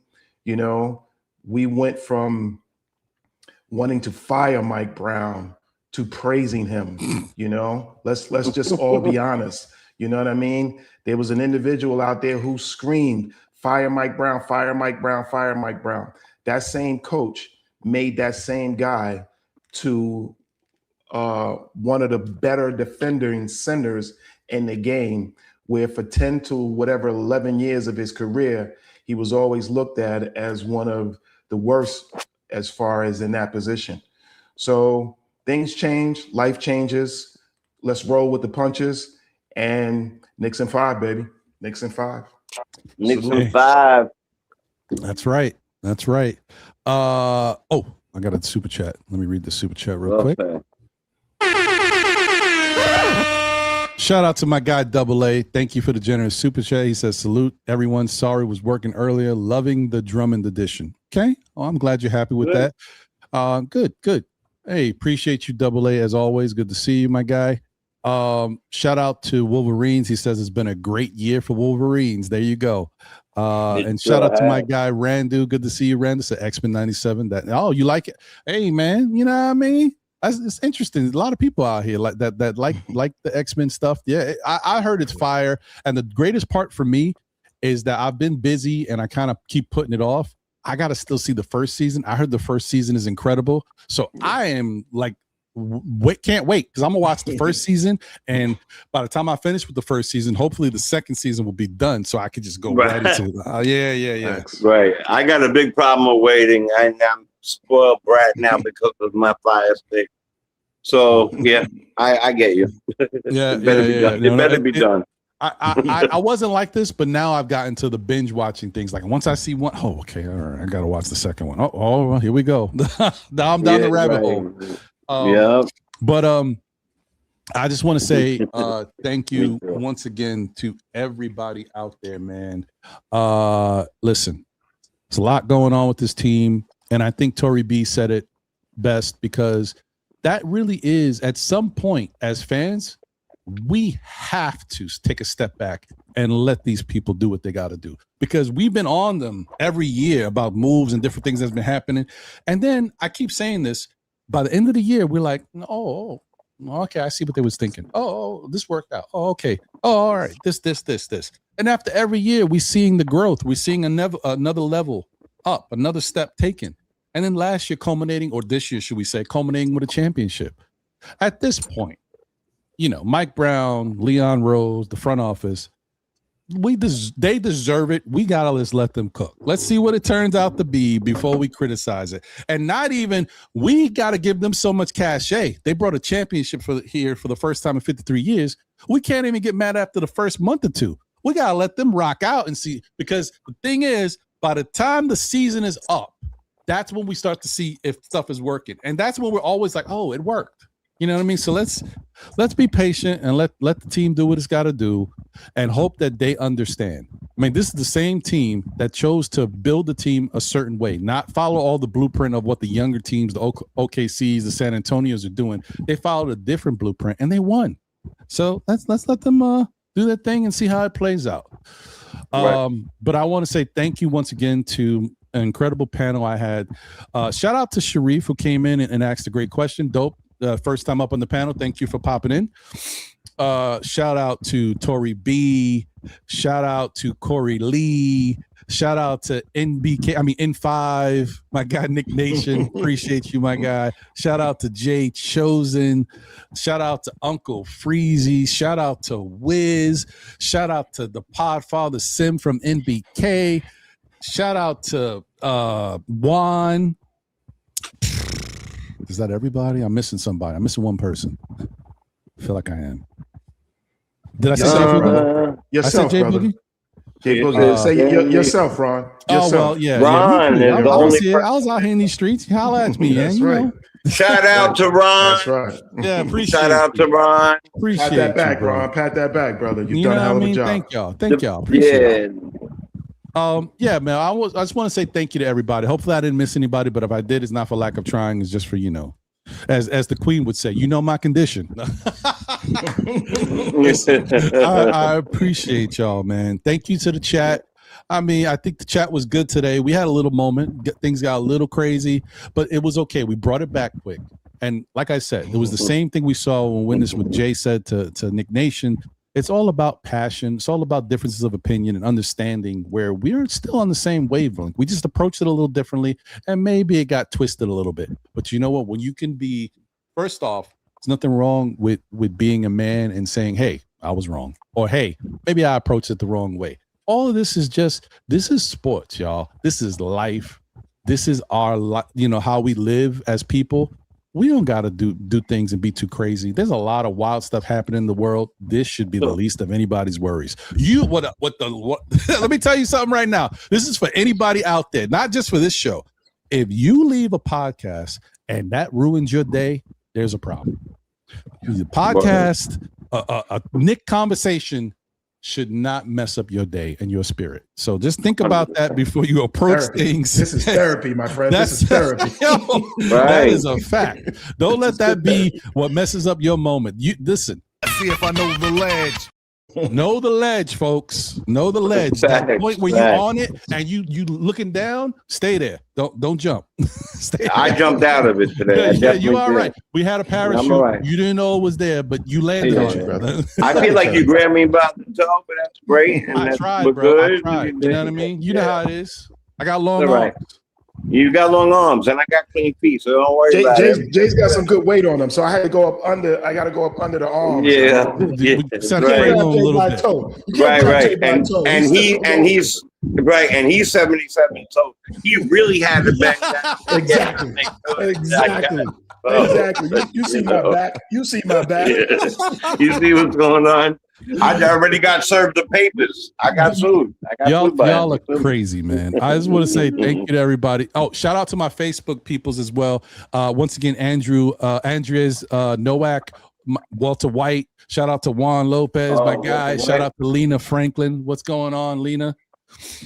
And thank you to everybody on X. Yeah, man, look at that. It's the 60, almost 70 people watching on X right now on a 4th of July Saturday. I appreciate y'all, man. Thank y'all. Anyway, y'all know the spiel. Hit that yes, definitely hit the like. Hold on, let me see what we doing. Let me see how the likes looking today. Yeah. 81 likes. Damn. We had almost 200 something people. We still only got 81 likes. What we doing? What's up with that? Hit the like button, man. Don't worry, I'll wait. Yeah, I'll wait too. Come on, we can get 19 more right now. Right now. 19 of you right now. Press it. Bing, bing, bing, bing, bing, bing, bing, bing, bing, man. I know you silent listeners. Just take a moment and unsilent yourself. Just to hit click. That's it. Click, click, click, click, click. No, that's crazy. What he did? What? Come on now. Oh, my bad. Sorry, I told you. Anyway, listen, I want to say thank you all to everybody. Hey, tell a friend who tells a friend who tells another friend. Still Knicks fans. We'll be back again, whether it be on Saturdays at 11:30-ish. Today I was a little late. I had to eat my breakfast. I was chomping. My bad, y'all. Gotta eat. You know, it is what it is. You know, thank you for being here and rocking with Know the Ledge. You know how we do. Or on Mondays, I didn't do last Monday, but we'll see what happens. I don't like to. I try to be as consistent as possible, but you guys know I ain't gonna do a show just to do a show. I'm not just gonna get on and talk about the same thing I just talked about on Saturday for 3 hours. What's the point? So if there's some news, if there's something that breaks that's interesting, I'll do a show on Monday. If not, I don't know, y'all. So just keep, give me some grace. But I appreciate y'all. But normally it would be Mondays at 9 for SKF Weekly. And if I decide to do something during the week, I tell you, I run into the same problem all the time. Yesterday, I was going to do a special show about LeBron. But I was like, no, I'm not dedicating an hour or so to LeBron. Forget it. I'll just add him to tomorrow's show. Forget it. So it is what it is. Fleeting thoughts. Yeah. I just can't do it. But I want to say once again, thank you to everybody. Hey, enjoy. Oh, shoot. I did? Wait, which one? Yeah, I don't see it. No, I don't see it either. I got yours, Tori. I don't know whose it might be because once I look at them, now StreamYard has this thing where it grays it out so it knows that you already touched on it. Pause for you young whippersnappers, but for the old heads, I don't pause nothing. Yeah, we don't pause nothing. All right, hold on. There might be. At least I'll do this. We had David. This is like Romper Room. I see David. I see another David. I see another David. Do you remember that? Of course. I told you I'm old. I may not be 60s old, but I'm old. I remember Romper Room and Friends. Right. I see Parrish. Yeah, you brought me back. Parrish, Tori B. Parrish again. We see David. You're ready to hit the Magic Garden. Yeah, we see Parrish. I got Latino Sports there. We got the name I still don't know how to pronounce. Shout out to you, my brother. JM. And Double A. Yeah, I think I got everybody. If there's anybody out there I missed, I apologize, but I don't see it. No, I hit it, Tori. You must have missed it when I read it. I appreciate you. Hey, shout out to the one and only Denny Landis. Great show as always, Big Ron. Thank you. Watch the whole show. Thanks, bro. Hey, man, I appreciate you, bro. And hopefully Lucas is doing well. I hope he's still playing basketball. But just know that you are now a fan of world champion New York Knicks, Lucas. Danny, you make sure you tell your son that. He knows, but he needs to hear me say it. Right. Right. All right, guys. Listen, y'all enjoy the rest of your day. Try to stay cool and be careful out there. Don't think it ain't sweet. As we get a little older in age, that heat feels different. When we was young, we was like, whatever, let's go. I'll play. Listen, this heat right now, 95 degrees. They would call me at 9:30. Yo, Rod, and this is out the window. Yo, Rod, let's go. And I'd be put on my basketball shorts. I'm heading to the court. Not Right. anymore, folks. Those days Stroke are weather. over. This is stroke weather. This Right. is stroke weather. Exactly. Playing ball to the almost the sun come up. Playing Yeah. ball to damn near the sun come up. Sleeping, no responsibilities. Maybe you work half a job, like a half a job type of thing. No, let me tell you something right now. Not only is it really hot out, but the world has changed. It's not the same world. It's a disrespectful world. So not only is it hot out, but be careful. No, You know what I'm 100%. saying? In general, man. I just seen a lot of things recently too that just blew my mind. So No, listen, be praying for careful. everybody. And also the other thing too, guys, listen, I know I don't really put this on anybody else. I do it for my own sanity, but take it easy with the news. All right. Be in the know. Like, look at the news every once in a while to kind of see what's happening, but don't inundate yourself with all that negativity. It's a lot of negativity. It can warp your mind and can bring you down. You know what I mean? And it affects everything, because once you start watching it, it starts popping up on your algorithms, on your phone, social media stuff, and you're just seeing all types of negativity. We got to be a little bit more positive. We got too much negative thoughts in our mind, and we're also doing too much people watching with our phones or with our eyes, just keeping it moving. 100%. I'm not saying get involved, but don't let it, don't see it and don't do nothing. You could walk away and call the cops. You know what I mean? Right. That's all I'm saying. That's something. Yeah, That's something. You know, I'm thinking how old I am too. Because are newspapers still sold like that? Not They really, do. not really, but they still out there. But they They're don't out there. Yeah. I used to be a paper boy, so I'm thinking like now, like Me damn. too. Me too. Me too. Holy shit! Yeah, that's how it is. I brother. grabbed a handful of on Sunday, the Sunday paper, because remember we won Saturday, Right. so I grabbed a couple for Oh, Sunday. good for you, brother. Listen, once I found out that they got rid of In one the of my plastic. favorite cartoons that was always in the paper, I was like, nah, I'm done. Now it's over. That's it. They finally got rid of it after like 400 years, like 50, 60 years that cartoon has been running in the paper, and they finally shut it down. I'm like, nah, that's it. It's over. Was it the Man in the White? Was it which one was it? I forgot the name of it because you guys already know I'm great with faces and anything I can see I'm good with. When it comes to names, it's over.